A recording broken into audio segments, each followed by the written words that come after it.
ഭാരവാഹികൾ കടവത്തൂർ അരിഞ്ഞിങ്കിൽ ശാഖാ കമ്മിറ്റിയുടെ ആഭിമുഖ്യത്തിൽ എല്ലാ വർഷവും നടന്നു വരുന്ന അഹ്ലം റമദാൻ എന്ന പരിപാടിയുടെ കുടുംബസംഗമമാണ് ഇവിടെ നടക്കാൻ പോകുന്നത്.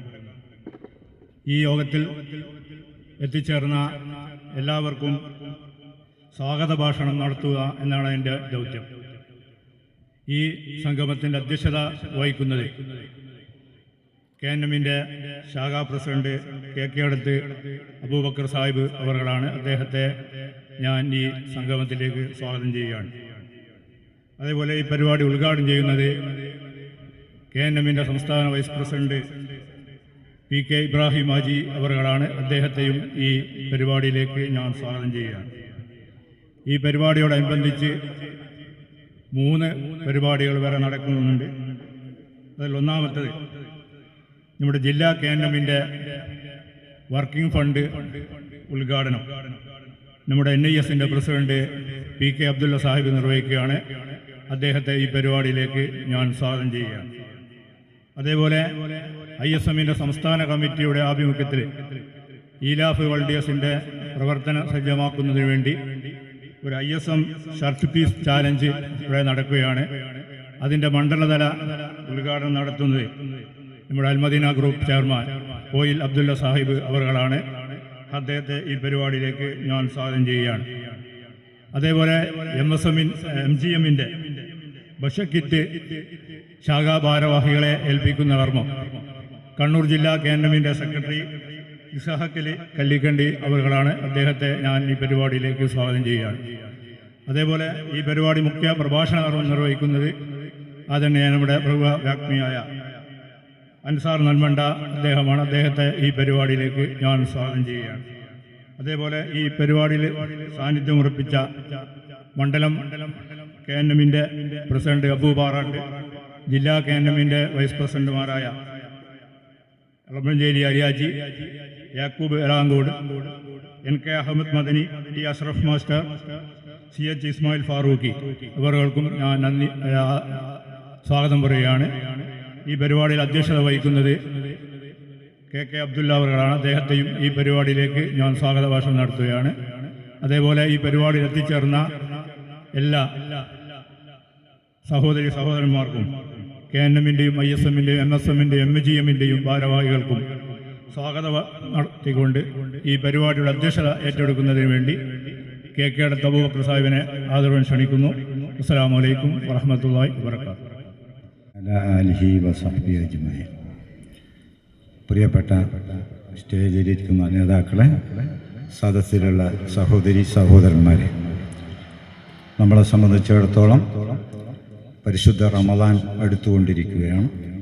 ആ റമദാനിലെ സ്വാഗതം ചെയ്തുകൊണ്ടുള്ള വിശാലമായ ഒരു പ്രസംഗം ബഹുമാനപ്പെട്ട അൻസാർ നന്മണ്ട ഇവിടെ നിർവഹിക്കും. അതുകൊണ്ട് തന്നെ മറ്റാരും പ്രസംഗിച്ചോ സമയം ഒട്ടും കളയരുത് എന്നാണ് സദസ്സ് ആഗ്രഹിക്കുന്നത്. അതുകൊണ്ട് തന്നെ ഞാൻ കാര്യങ്ങളിലേക്കൊന്നും കിടക്കാതെ ഒരു ഉപദേശം മാത്രം നൽകിക്കൊണ്ട് എൻ്റെ വാക്കുകൾ നിർത്തുന്നു. ഈ റമദാനിൽ ഈ പള്ളിയുമായി ബന്ധപ്പെട്ടിട്ട് ഏകദേശം 30ഓളം വാഗ്മികൾ മുസ്ലിങ്ങളെ സംബന്ധിച്ചുള്ള കാര്യങ്ങൾ മനസ്സിലാക്കുന്ന വിഷയങ്ങൾ ആസ്പദമാക്കി പ്രസംഗിക്കുന്നുണ്ട്. നിങ്ങളെല്ലാവരും ആ പ്രസംഗങ്ങൾ കേൾക്കണമെന്നും നിങ്ങളുടെ മക്കളെയും മറ്റു നിങ്ങൾക്ക് ബന്ധപ്പെടാൻ കഴിയുന്ന എല്ലാവരെയും അതിൽ പങ്കെടുപ്പിച്ചുകൊണ്ട് ഒരു കൊല്ലത്തേക്കുള്ള ഊർജം ആ പ്രസംഗങ്ങളിൽ നിന്ന് സ്വീകരിക്കണമെന്നും മാത്രം അഭ്യർത്ഥിച്ചുകൊണ്ട് ഞാൻ എൻ്റെ വാക്കുകൾ നിർത്തുന്നു. വാഹിറുദാഹ്വാന അനിൽ ഹംദുലില്ലാഹി റബ്ബിൽ ആലമീൻ. ഈ സമ്മേളനം ഉദ്ഘാടനം ചെയ്യാൻ വേണ്ടി കേരള നേതൃത്വത്തിൽ Mujahideen state vice president PK Ibrahim Haji അവർകളെ സ്നേഹപൂർവ്വം ക്ഷണിക്കുന്നു. വസ്സലാത്തു വസ്സലാമു അലാ അഷ്റഫിൽ മുർസലീൻ വഅലാ ആലിഹി വസഹബിൽ ഫായിദീൻ. ഈ പരിപാടിയുടെ അധ്യക്ഷൻ K അബൂബക്കർ സാഹിബ്, വേദിയിലുള്ള NAS-ൻ്റെ പ്രസിഡന്റ് കോട്ടങ്ങണ്ടി അബ്ദുള്ള, KNM ജില്ലാ സെക്രട്ടറി ഇസ്ഹാഖ് അലി കല്ലിക്കണ്ടി, KNM കടവത്തൂർ മണ്ഡലം പ്രസിഡന്റ് അബു പാറാട്, നമ്മുടെ മുഖ്യ പ്രഭാഷകൻ അൻസാർ നന്മണ്ട, വേദിയിലും സദസ്സിലുമുള്ള മറ്റ് ജില്ലാ ഭാരവാഹികളെ, സഹോദരി സഹോദരന്മാർ, നിങ്ങളെല്ലാവരും അൻസാർ നന്മണ്ടയുടെ പ്രഭാഷണം കാതോർത്ത് നിൽക്കുന്ന ആളുകളായിരിക്കും. അതുകൊണ്ട് തന്നെ ഒരു ഉദ്ഘാടന പ്രസംഗത്തിന് ഞാൻ മുതിരുന്നില്ല. പരിശുദ്ധ റമദാൻ ഇനി ഏകദേശം 4-5 ദിവസം, മിക്കവാറും അടുത്ത ശനിയാഴ്ച തന്നെ ചിലപ്പോൾ തുടങ്ങാൻ സാധ്യതയുണ്ട്. ഏതായാലും റമദാനോട് മുന്നോടിയായുള്ള അതിന് മുന്നൊരുക്കം എന്ന നിലയിലാണ് എല്ലാ സ്ഥലങ്ങളിലും ഇങ്ങനെ അഖിലം റംസാൻ എന്ന പരിപാടി സംഘടിപ്പിച്ചുകൊണ്ടിരിക്കുന്നത്. ഈ അവസരത്തിൽ ഈ റമദാൻ സ്വാഗതം ചെയ്യാൻ അള്ളാഹുവിൻ്റെ അനുഗ്രഹമുണ്ടെങ്കിൽ നമ്മൾക്കൊക്കെ സാധിക്കും. കഴിഞ്ഞ റമദാനിൽ നമ്മളോടൊപ്പം ഉണ്ടായിരുന്ന ഒരുപാട് ആളുകൾ ഈ റമദാനിൽ നമ്മളോടൊപ്പമില്ല. അവർ അള്ളാഹുവിൻ്റെ വിളിക്ക് ഉത്തരം നൽകി പരലോകത്തെ പോയിരിക്കുകയാണ്. പ്രത്യേകിച്ച് നമ്മുടെ സംസ്ഥാന general secretary M Muhammad Madani അദ്ദേഹം അവസാനമായി പങ്കെടുത്ത പരിപാടി വയനാടിലെ ഖുർആൻ വെളിച്ചം പരിപാടിയിലായിരുന്നു. അന്ന് അദ്ദേഹവുമായി ഞാൻ സംസാരിച്ചപ്പോൾ സാധാരണ എലാങ്കോട് നടക്കുന്ന റംസാൻ പഠന ക്ലാസിൻ്റെ ഉദ്ഘാടനം നിർവഹിക്കുക സാധാരണ അദ്ദേഹമാണ്. അതിനുശേഷം എനിക്ക് അഹമ്മദ് മദനിയുടെ ഒരു പ്രഭാഷണമാണ്. അങ്ങനെയാണ് സാധാരണ കുറേ കൊല്ലമായി നടത്തി വരാറ്. ഇപ്പം കഴിഞ്ഞ വയനാട് അദ്ദേഹം എന്നെ കണ്ടപ്പോൾ അസുഖമൊക്കെ ഉണ്ടെങ്കിലും ഞാൻ ഏതായാലും എല്ലാം കൂടി വരും, കുഞ്ഞബ്ദുല്ലാഹിയുടെ ഫാമിലിയൊക്കെ ഒന്ന് കാണണം എന്ന് പറഞ്ഞ് പിരിഞ്ഞതാണ്. അതിനുശേഷം അദ്ദേഹത്തിൻ്റെ മയ്യത്താണ് ഞാൻ സന്ദർശിക്കുന്നത്. നമ്മുടെ എല്ലാവരുടെയും അവസ്ഥ ഇത് തന്നെയാണ്. അതുകൊണ്ട് ഈ റംസാനോടുകൂടി പ്രത്യേക ചില നമ്മൾക്ക് ഉണ്ടാകാൻ സാധിക്കണം.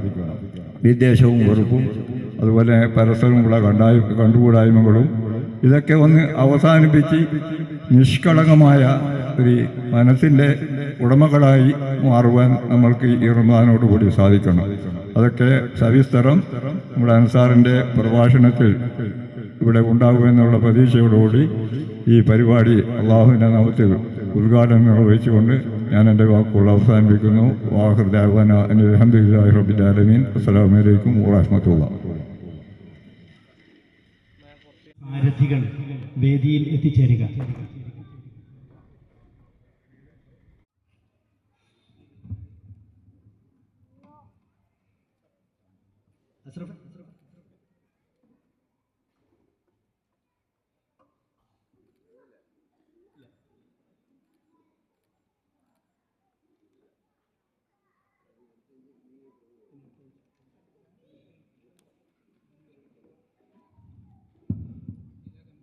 ബഹുമാന്യനായ പൊട്ടകണ്ടി അബ്ദുള്ള സാഹിബിന് ജില്ലാ വർക്കിംഗ് ഫണ്ട് ഉദ്ഘാടനം നിർവഹിച്ച PK അബ്ദുള്ള സാഹിബിന് ജില്ലാ കമ്മിറ്റിയുടെ അനൽപമായ നന്ദി രേഖപ്പെടുത്തുന്നു.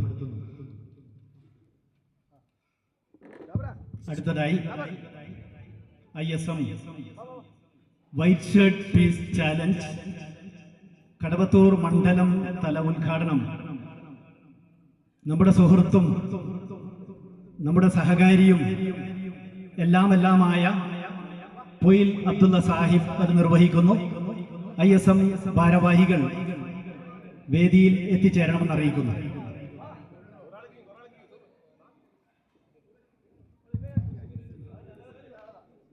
ISMന്റെ ജില്ലാ ഭാരവാഹി ജാബിർ KM അത് ഏറ്റുവാങ്ങുകയാണ്.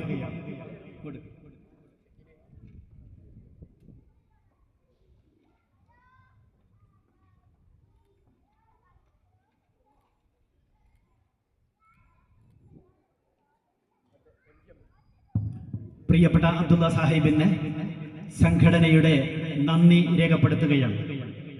മറ്റൊരു പരിപാടി ഇതോടൊപ്പം നടക്കുന്നത് MGM മുജാഹിദ് വനിതാ വിംഗ് കടവത്തൂർ ഏരിയ കമ്മിറ്റി ശേഖരിച്ച റമളാൻ ഭക്ഷ്യ കിറ്റിന്റെ വിതരണവുമായി ബന്ധപ്പെട്ട ഏൽപ്പിക്കൽ ചടങ്ങ് MGM ഭാരവാഹികളെ വേദിയിലേക്ക് ക്ഷണിക്കുന്നു. KNM ജില്ലാ സെക്രട്ടറി ഇസ്ഹാഖ് അലി കല്ലിക്കണ്ടി അത് നിർവഹിക്കുകയാണ്.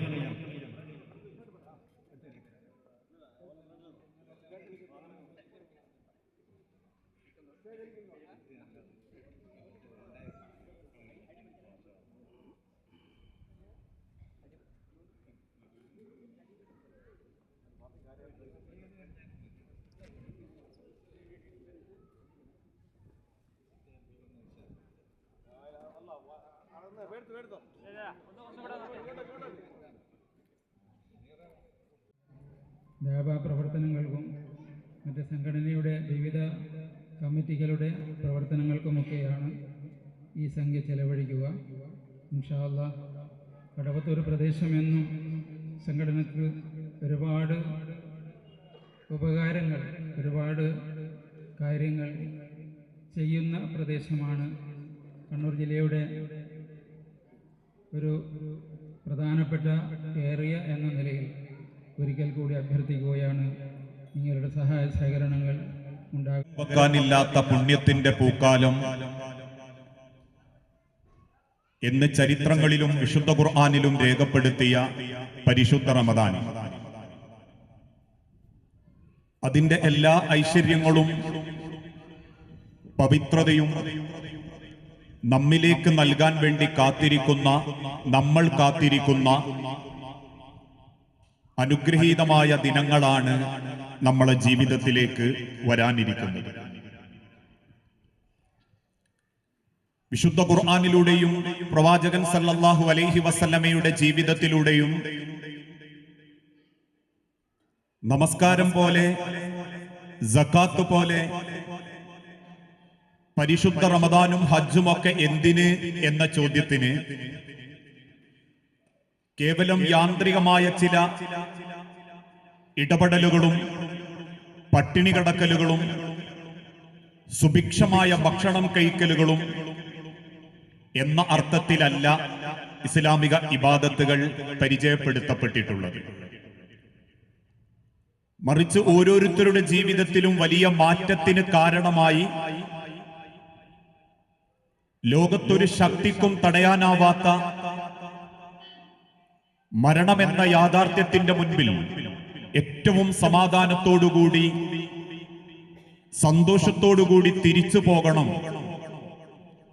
നിശ്ചയിച്ച് നിയോഗിച്ച സൃഷ്ടാവിന്റെ മുൻപിൽ അപമാനിക്കപ്പെടാതെ നിന്ദ്യനാക്കപ്പെടാതെ സ്വർഗപ്രവേശനം എളുപ്പമാക്കണം എന്ന ഉദ്ദേശം മാത്രമേ ഇതുപോലെയുള്ള ഇബാദത്തുകൾക്കും ഇതുപോലെയുള്ള ക്ലാസുകൾക്കും നമ്മൾ ലക്ഷ്യം വെക്കേണ്ടതുള്ളൂ.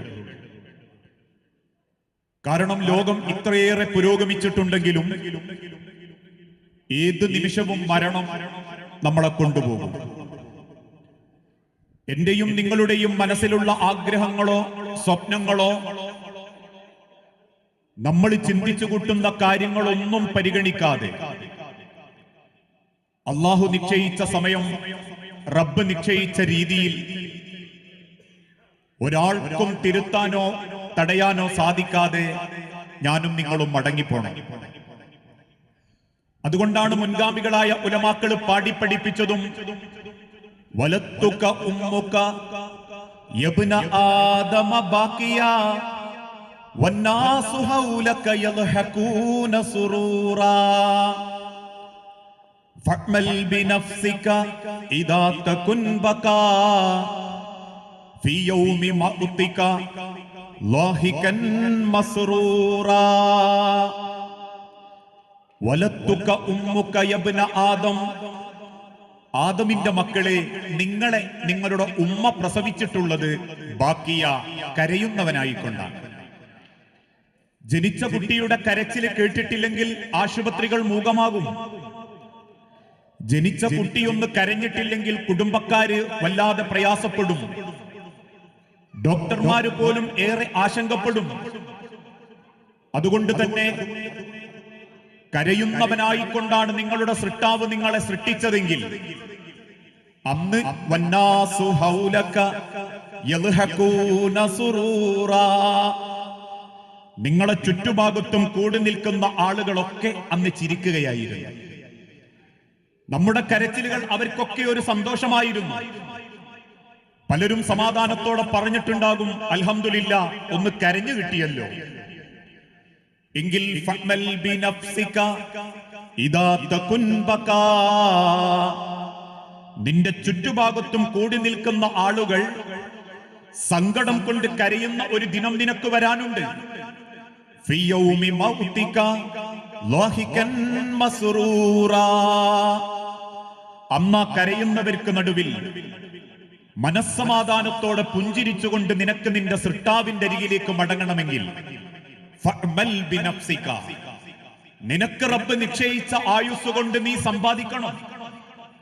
നിനക്ക് അല്ലാഹു നൽകുന്ന ജീവിതം കൊണ്ട് നീ നേടിയെടുക്കണം. അതല്ലാത്തതൊന്നും നിനക്ക് നിന്റെ ഖബറിലോ പരലോക ലോകത്തോ ഒരു സന്തോഷമോ സമാധാനമോ നൽകുകയില്ല. അതുകൊണ്ടാണ് അല്ലാഹു തആല ഓരോ ഇബാദത്തുകളും നമസ്കാരത്തെ പറ്റി വിശദീകരിച്ചപ്പോ അള്ളാഹുവിന്റെ പ്രവാചകൻ സല്ലല്ലാഹു അലൈഹി വസല്ലമ എന്തേ ചോദിച്ചത്? നിങ്ങളുടെ വീട്ടിന്റെ മുൻപിലൂടെ ഒരു പുഴ ഒഴുകുന്നുണ്ടെന്ന് കരുതുക, നിങ്ങൾ 5 തവണ അതിൽ കുളിക്കുന്നുണ്ടെന്നും കരുതുക.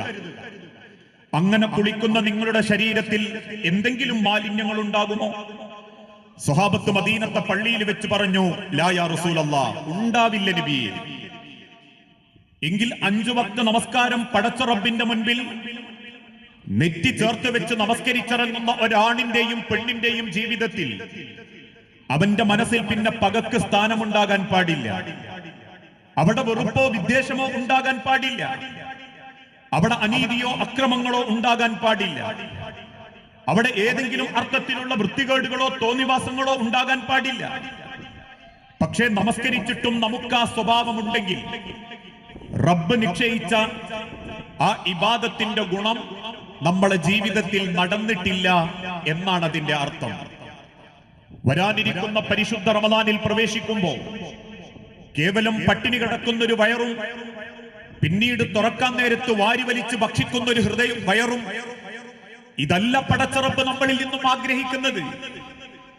ഓരോ രംഗത്തും തഖ്വയുള്ള ജീവിതത്തിന്റെ ഉടമകളാവാൻ, പ്രത്യേകിച്ച് ഇന്നത്തെ കാലഘട്ടത്തിൽ ഒരുപാട് ജീർണതകളിലൂടെയാണ് നമ്മളെ നാട് മുൻപോട്ട് നീങ്ങിക്കൊണ്ടിരിക്കുന്നത്. ഒരു ഭാഗത്ത് വിശ്വാസ വൈകല്യങ്ങൾ, അള്ളാഹുവിനേക്കാൾ കൂടുതൽ സൃഷ്ടികൾക്ക് കഴിവുണ്ടെന്ന് സ്ഥാപിക്കാനും ലോകത്തെ നിയന്ത്രിക്കുന്നത് മുദബ്ബിറുൽ ആലമീങ്ങളായ ഔലിയാക്കളാണെന്ന് സ്ഥാപിക്കാനും തലേക്കെട്ടുകാരായ പുരോഹിതന്മാർ അറിഞ്ഞ് പണിയെടുത്തോണ്ടിരിക്കുകയാണ്.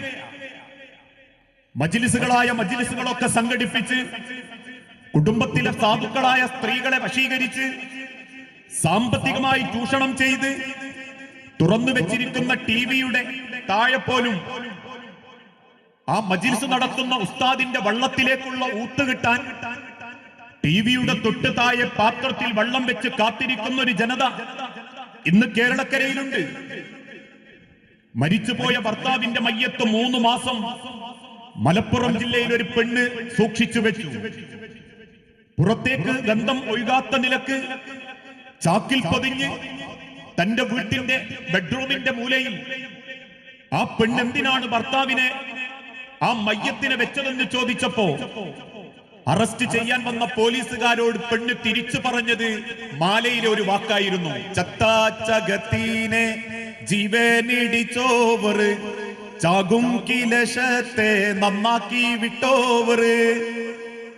ഞാൻ വിശ്വസിക്കുന്ന ഷെയ്ഖിന്റെ മുരീദായാൽ ഒരിക്കലും മരണം സംഭവിക്കുകയില്ല.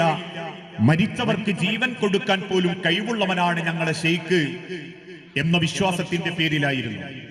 നമ്മുടെ ഈ കണ്ണൂർ ജില്ലയിൽ പോലും മാസങ്ങൾക്ക് മുൻപ് ഒരു പെൺകുട്ടി മരണപ്പെട്ടു. 13 വയസ്സുള്ള പെൺകുട്ടിക്ക് അപസ്മാരവും ചുഴലി എന്ന സുക്കേടും ബാധിച്ചപ്പോ ശാരീരികമായും അങ്ങേയറ്റം തകർന്നു പോയ പെൺകുട്ടിയോട് ആ പെൺകുട്ടി തന്റെ രക്ഷിതാവിനോട് പറഞ്ഞിട്ടുണ്ട്, വാപ്പാ എനിക്ക് സഹിക്കുന്നില്ല, വേദന കൊണ്ട് ഞാൻ വല്ലാതെ പ്രയാസപ്പെടുന്നുണ്ട് വാപ്പ, എന്നെ ഒന്ന് ഡോക്ടറെ കാണിക്കു വാപ്പ. പക്ഷേ വാപ്പ കൂട്ടിക്കൊണ്ടുപോയത് പള്ളിയിലെ ഉസ്താദിന്റെ അടുത്തേക്ക്. മന്ത്രി ചൂതിക്കൊടുക്കുന്ന ഏലസ് മകളുടെ കയ്യിൽ കെട്ടി ഒരു രാത്രി മുഴുവൻ ആ പെൺകുട്ടിയെ വേദന കൊണ്ട് ജീവിക്കാൻ ആ വാപ്പയും കുടുംബവും തയ്യാറായി. പിറ്റേന്ന് നേരം കൊടുക്കുമ്പം വായിൽ നിന്ന് നൊരയും പതയും വന്ന് മരിച്ചു കിടക്കുന്ന ഒരു സാധു പെൺകുട്ടിയെ ഇന്ന് ഈ കേരളക്കരയിൽ, ഈ കണ്ണൂർ ജില്ലയിൽ നമുക്ക് കാണാൻ സാധിക്കുന്നുണ്ടെങ്കിൽ വിശ്വാസപരമായി അധപ്പതനത്തിന്റെ ജീർണതയിലേക്ക് ഈ സമൂഹത്തെ കൂട്ടിക്കൊണ്ടുപോകുകയാ ചില പുരോഹിതന്മാർ. ഇല്ലാത്ത കെട്ടുകഥകളും നിർമ്മിത കഥകളും കൊണ്ട് അവർ ജാറ വ്യവസായം വിപുലീകരിച്ചു. ഇല്ലാത്ത ചില ഒരുപാട് കറാമത്ത് കഥകളെ കൊണ്ട് മുസ്ലിം ഉമ്മത്തിനെ ചൂഷണം ചെയ്തു. അതുകൊണ്ടാണല്ലോ ഏറ്റവും ലേറ്റസ്റ്റ് മോഡൽ റമദാനാകുമ്പോഴേക്കും ഇറങ്ങിയിട്ടുണ്ട് മുദബ്ബിറുൽ ആലം CM മക്കാമിലെ ഔലിയാന്റെ കറാമത്ത്. എന്തേ കറാമത്ത്? എല്ലാ റമദാനിലും ഒരു ദിവസം ഹിളർ നബിയുടെ കൂടെ ജിബ്രീൽ അലൈഹിസ്സലാത്തു വസ്സലാമയുടെ കൂടെ ഷെയ്ഖുന കഞ്ഞി കുടിക്കാൻ ചിറ്റടി മീത്തലിൽ വരാറുണ്ട്. ചിറ്റടി മീത്തലിലെ പറമ്പിലേക്ക് CM മക്കാമിന്റെ അടുത്തുള്ള പള്ളിപ്പറമ്പിലേക്ക് ഒരു കഞ്ഞി വെച്ചാൽ പിറ്റേന്ന് നേരം കൊടുക്കുമ്പോഴേക്കും അതങ്ങോട്ട് കുടിച്ചു തീർത്തുന്ന നിലക്ക് അതിൽ കുറവ് കാണുമ്പോ അത് ഞങ്ങളുടെ ഷെയ്ഖ് വന്ന് കുടിച്ചു പോയതാ, കൂടെ ഹിദർ നബിയും ജിബ്രീലും ഉണ്ടായിരുന്നെന്ന് വാദിക്കുന്നത് തലേക്കെട്ടിന്റെ പുരോഹിതന്മാരാ. അത്രയേറെ വിശ്വാസ വൈകല്യത്തിലേക്ക് ഈ ഉമ്മത്തിനെ കൊണ്ടുപോകാനും അന്ധവിശ്വാസ അനാചാരത്തിലൂടെ അവരുടെ വിശ്വാസത്തെയും അവരുടെ സമ്പത്തിനെയും ചൂഷണം ചെയ്യാൻ അറിഞ്ഞു പണിയെടുക്കുന്ന വലിയൊരു പുരോഹിത വർഗം ഇന്ന് ഈ കേരളക്കരയിൽ ജീവിച്ചു കൊണ്ടിരിക്കുന്നുണ്ട്. ലോകത്തിന്റെ നാനാഭാഗത്തുള്ള ഷിയ വിശ്വാസത്തിന്റെ പതിപ്പുകൾ കേരളത്തിലേക്ക് പറച്ചു നടപ്പെടുന്നുണ്ട്. കേരളത്തിൽ ഇക്കഴിഞ്ഞ കൊല്ലം അവതരിപ്പിക്കപ്പെട്ടിരുന്ന ഒരു കലണ്ടറിൽ ഷിയാക്കളുടെ കലണ്ടർ തന്നെയായി കേരളത്തിൽ വിതരണം ചെയ്തവരുണ്ട്. മുഹറം മാസത്തിന്റെ 1 മുതൽ 10 വരെ ദുഷ്യഗുണത്തിന്റെ മാസമാണെന്ന് വാദിക്കുന്നവരുണ്ട്. ഇല്ലാത്ത നിരവധി ശ്രേഷ്ഠതകൾ കൊടുത്ത് ഇന്ന മാസം ഇന്നത്, ഷാബാനില് ബറാഅത്ത്, റജബില് മിഅ്റാജ് എന്നുള്ള നിലക്കൊക്കെ ഒരു വലിയ മുസ്ലിം സമൂഹത്തെ അന്ധവിശ്വാസ അനാചാരത്തിലേക്ക് കൊണ്ടുപോകാൻ ഒരു കൂട്ടർ പണിയെടുത്തുകൊണ്ടിരിക്കുന്നു. അതോടൊപ്പം തന്നെ അതിനേക്കാൾ ഗൗരവപ്പെട്ട നിലക്ക് സാംസ്കാരിക രംഗം പോലും ഏറെ അബദ്ധങ്ങളായി മാറിക്കൊണ്ടിരിക്കുകയാണ്. പ്രത്യേകിച്ച് നമ്മൾ ജീവിച്ചു കൊണ്ടിരിക്കുന്ന ഈ കാലഘട്ടത്തിൽ അല്ലേ, കേട്ടാൽ അറയ്ക്കുന്ന വാർത്തകളെ ഇന്ന് സമൂഹത്തിന് കേൾക്കാനുള്ളൂ. ഒരു മനുഷ്യൻ ഇങ്ങനെയൊക്കെ അധപ്പതിക്കാൻ സാധിക്കുമോ? ഒരു കുഞ്ഞിന് ഇങ്ങനെയൊക്കെ ചെയ്യാൻ സാധിക്കുമോ എന്ന അത്ഭുതത്തോടെ മാത്രം ചിന്തിച്ചു പോകുന്ന കഥകൾ. ജനിപ്പിച്ച മാതാവ് ആമാശയത്തിന്റെ ക്യാൻസറിന്റെ ഓപ്പറേഷൻ കഴിഞ്ഞ് വീട്ടിൽ കിടക്കുമ്പോ ലഹരിക്കടിമപ്പെട്ട 19 വയസ്സുകാരൻ ഉമ്മാന്റെ തലയറുത്ത് തീപ്പോയ്മേൽ വെച്ച കഥ കേട്ട് തീരുന്നതിന്റെ മുൻപേ അതേ കേരളക്കരയിൽ നമ്മൾക്കിടയിൽ ഗ്യാസും കുറ്റിക്കൊണ്ട് പിതാവിന്റെ തലയടിച്ചു കൊന്ന ഒരു മകന്റെയും കഥ നമ്മൾ കേട്ട് തീരുന്നതിന്റെ മുൻപേ ഇക്കഴിഞ്ഞ ദിവസം പോലും നമ്മൾ കേട്ടു തിരുവനന്തപുരം ജില്ലയിലെ വെഞ്ഞാറമൂട്ടിൽ ഒരു കുടുംബത്തിലെ 6 പേരെ നിഷ്കരണം കൊന്നുകളഞ്ഞത് 24 വയസ്സുള്ള ഒരു ചെറുപ്പക്കാരനാണെങ്കിൽ കൊള്ളയും കൊലപാതകങ്ങളും തുടങ്ങി അങ്ങേയറ്റം മലിനമായ ഒരു സാംസ്കാരിക അവസ്ഥയാണ് ഇന്ന് ഈ സമൂഹത്തിൽ നമ്മൾ അനുഭവിച്ചുകൊണ്ടിരിക്കുന്നത്. ഭാര്യയെ കൊല്ലാൻ കൊട്ടേഷൻ കൊടുക്കുന്ന ഭർത്താക്കന്മാർ, ഭർത്താവിനെ കൊല്ലാൻ കാമുകന്മാരോടൊപ്പം കൂട്ടിച്ചേരുന്ന ഭാര്യമാർ, സ്വന്തം മാതാപിതാക്കളെ തെരുവോരങ്ങളിലേക്കും കടത്തിണ്ടയിലേക്കും പറഞ്ഞയക്കുന്ന മക്കൾ, സ്വന്തം രക്ഷിതാക്കളെ ലോകമറിയാത്ത വിഷം കൊടുത്തു കൊല്ലുന്ന മക്കൾ. ഇങ്ങനെ അധപ്പതനത്തിന്റെ സാംസ്കാരിക ലോകത്ത് എന്താണ് പ്രതിവിധി? ഓരോ ദിനം എഴുന്നേൽക്കുന്ന സമയത്തും ഇനി എന്തൊക്കെ കേൾക്കേണ്ടി വരും എന്ന വല്ലാത്ത മാനസികാവസ്ഥയിലാണ് നമ്മൾ ജീവിക്കുന്നതെങ്കിൽ പ്രിയപ്പെട്ടവരെ, ഈ നാട് വല്ലാതെ മാറിക്കൊണ്ടിരിക്കുന്നുണ്ട്. നമ്മൾ ചിന്തിക്കുന്നതിന്റെ അപ്പുറത്തേക്കാണ് ഈ രാജ്യത്തിന്റെയും ലോകത്തിന്റെയും സമൂഹത്തിന്റെയും പോക്ക്.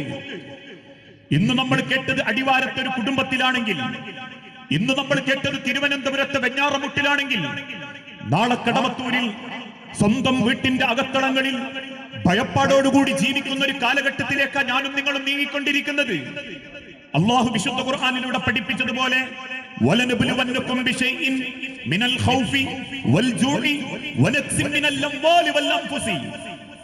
അല്ലേ അല്ലാഹു തആല ഓർമ്മപ്പെടുത്തി 1400 വർഷങ്ങൾക്ക് മുൻപ് ഞാൻ നിങ്ങളെ ഭയം കൊണ്ട് പരീക്ഷിക്കും.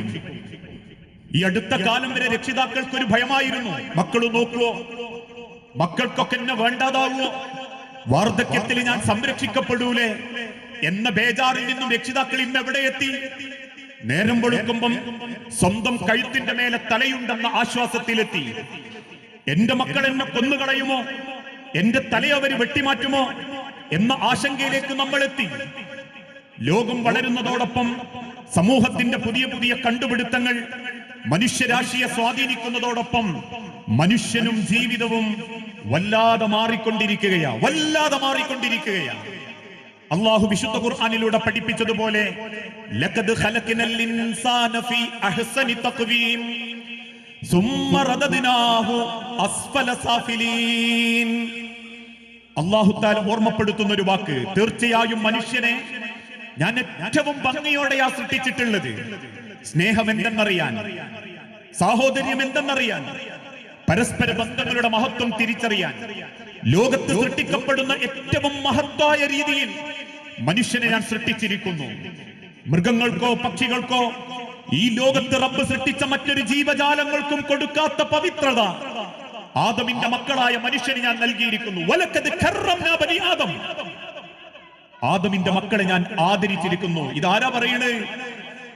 ആദമിന്റെ മക്കളെ സൃഷ്ടിച്ച സൃഷ്ടാവ്, ഈ പ്രപഞ്ചത്തിന്റെ നാഥൻ, സൂര്യനെയും ചന്ദ്രനെയും കോടാനുകോടി നക്ഷത്രങ്ങളെയും കോടാനുകോടി സസ്യങ്ങളെയും ആഴക്കടലിൽ ജീവിക്കുന്ന മത്സ്യക്കുഞ്ഞുങ്ങളെയും അനന്തതയിൽ പട്ടമിട്ട് പറക്കുന്ന പറവകളെയും ഭൂമിക്കടിയിൽ താമസിക്കുന്ന മണ്ണിരകളെയും ഈ ഭൂലോകത്ത് കണ്ണുകൊണ്ട് കാണാനും കാണാതിരിക്കാനും പറ്റുന്ന കോടാനുകോടി സൃഷ്ടികളെ സൃഷ്ടിച്ച ഈ പ്രപഞ്ചത്തിന്റെ നാഥൻ പറയുന്നു, ആ സൃഷ്ടിജാലങ്ങളെക്കാൾ, ആ ജന്തുജാലങ്ങളെക്കാൾ വലഖദ് കറംനാ ബനി ആദം, ആദമിന്റെ മക്കളെയാണ് ഞാൻ ആദരിച്ചിരിക്കുന്നത്. കാരണം ഫീ അഹ്സനി തഖ്വീം, ഏറ്റവും നല്ല മനസ്സോടെ ഞാൻ അവനെ സൃഷ്ടിച്ചു, ഏറ്റവും നല്ല പവിത്രതയോടെ ഞാൻ അവനെ സൃഷ്ടിച്ചു. സുമ്മ റദദ്നാഹു അസ്ഫല സാഫിലീൻ. പക്ഷേ ആ മനുഷ്യനതാ ഏറ്റവും നിന്ദ്യരിൽ നിന്ദ്യനായി മാറിക്കൊണ്ടിരിക്കുന്നു, ഏറ്റവും അധമരിൽ അധമനായി മാറിക്കൊണ്ടിരിക്കുന്നു. ലോകത്തിന്ന് വരെ ജനിച്ചു വീണ മുട്ടത്തോടിൽ നിന്നും പുറത്തേക്ക് വന്ന കോഴിക്കുഞ്ഞിനെ ഒരു പൂവൻ കോഴി ഉപയോഗിച്ചിട്ടില്ല, ലൈംഗികമായി ചൂഷണം ചെയ്തിട്ടില്ല. ലോകത്തിന്ന് വരെ ജനിച്ചു വീണ പശുക്കുട്ടിയുടെ അടുത്തേക്ക് ഒരു കാളക്കുറ്റൻ കയറി ചെന്നിട്ടില്ല. പക്ഷേ ഇന്ന് എട്ടും പൊട്ടും തിരിയാത്ത 4 വയസ്സുകാരിയെ 40 വയസ്സുകാരൻ പീഡിപ്പിക്കുമ്പോ, 15 വയസ്സുകാരൻ 60 വയസ്സുകാരിയെ പീഡിപ്പിക്കുമ്പോ പരസ്പരം സ്നേഹിച്ചിരുന്ന കുടുംബങ്ങളിൽ പോലും പ്രാണനെ പോലെ നെഞ്ചോടൊട്ടിക്കടന്ന പെണ്ണിന്റെ കൈകളാൽ വധിക്കപ്പെടുമ്പോ സ്വന്തം പെണ്ണിനെ കൊല്ലാൻ ക്രൂരമായ കൊട്ടേഷന്റെ പണം കൊടുത്ത് ആ കുടുംബത്തിന്റെ സമാധാനം നഷ്ടപ്പെടുത്തുമ്പം തീർച്ചയായും റബ്ബിന്റെ വാക്ക്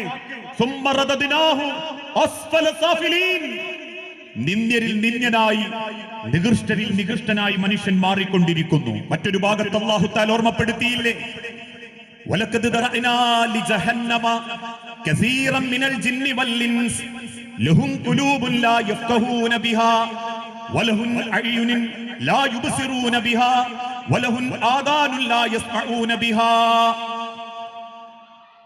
തീർച്ചയായും ദറഅനാ ലിജഹന്നമ, ജഹന്നമിനെ ഞാൻ ഒരുക്കി വെച്ചിരിക്കുന്നു, കസീറൻ മിനൽ ജിന്നി വൽ ഇൻസ്, ജിന്നുകളിലും മനുഷ്യരിലും പെട്ട മനുഷ്യർക്ക് വേണ്ടി ഞാൻ വെച്ചിരിക്കുന്നു. എന്തേ അവരുടെ ലക്ഷണം?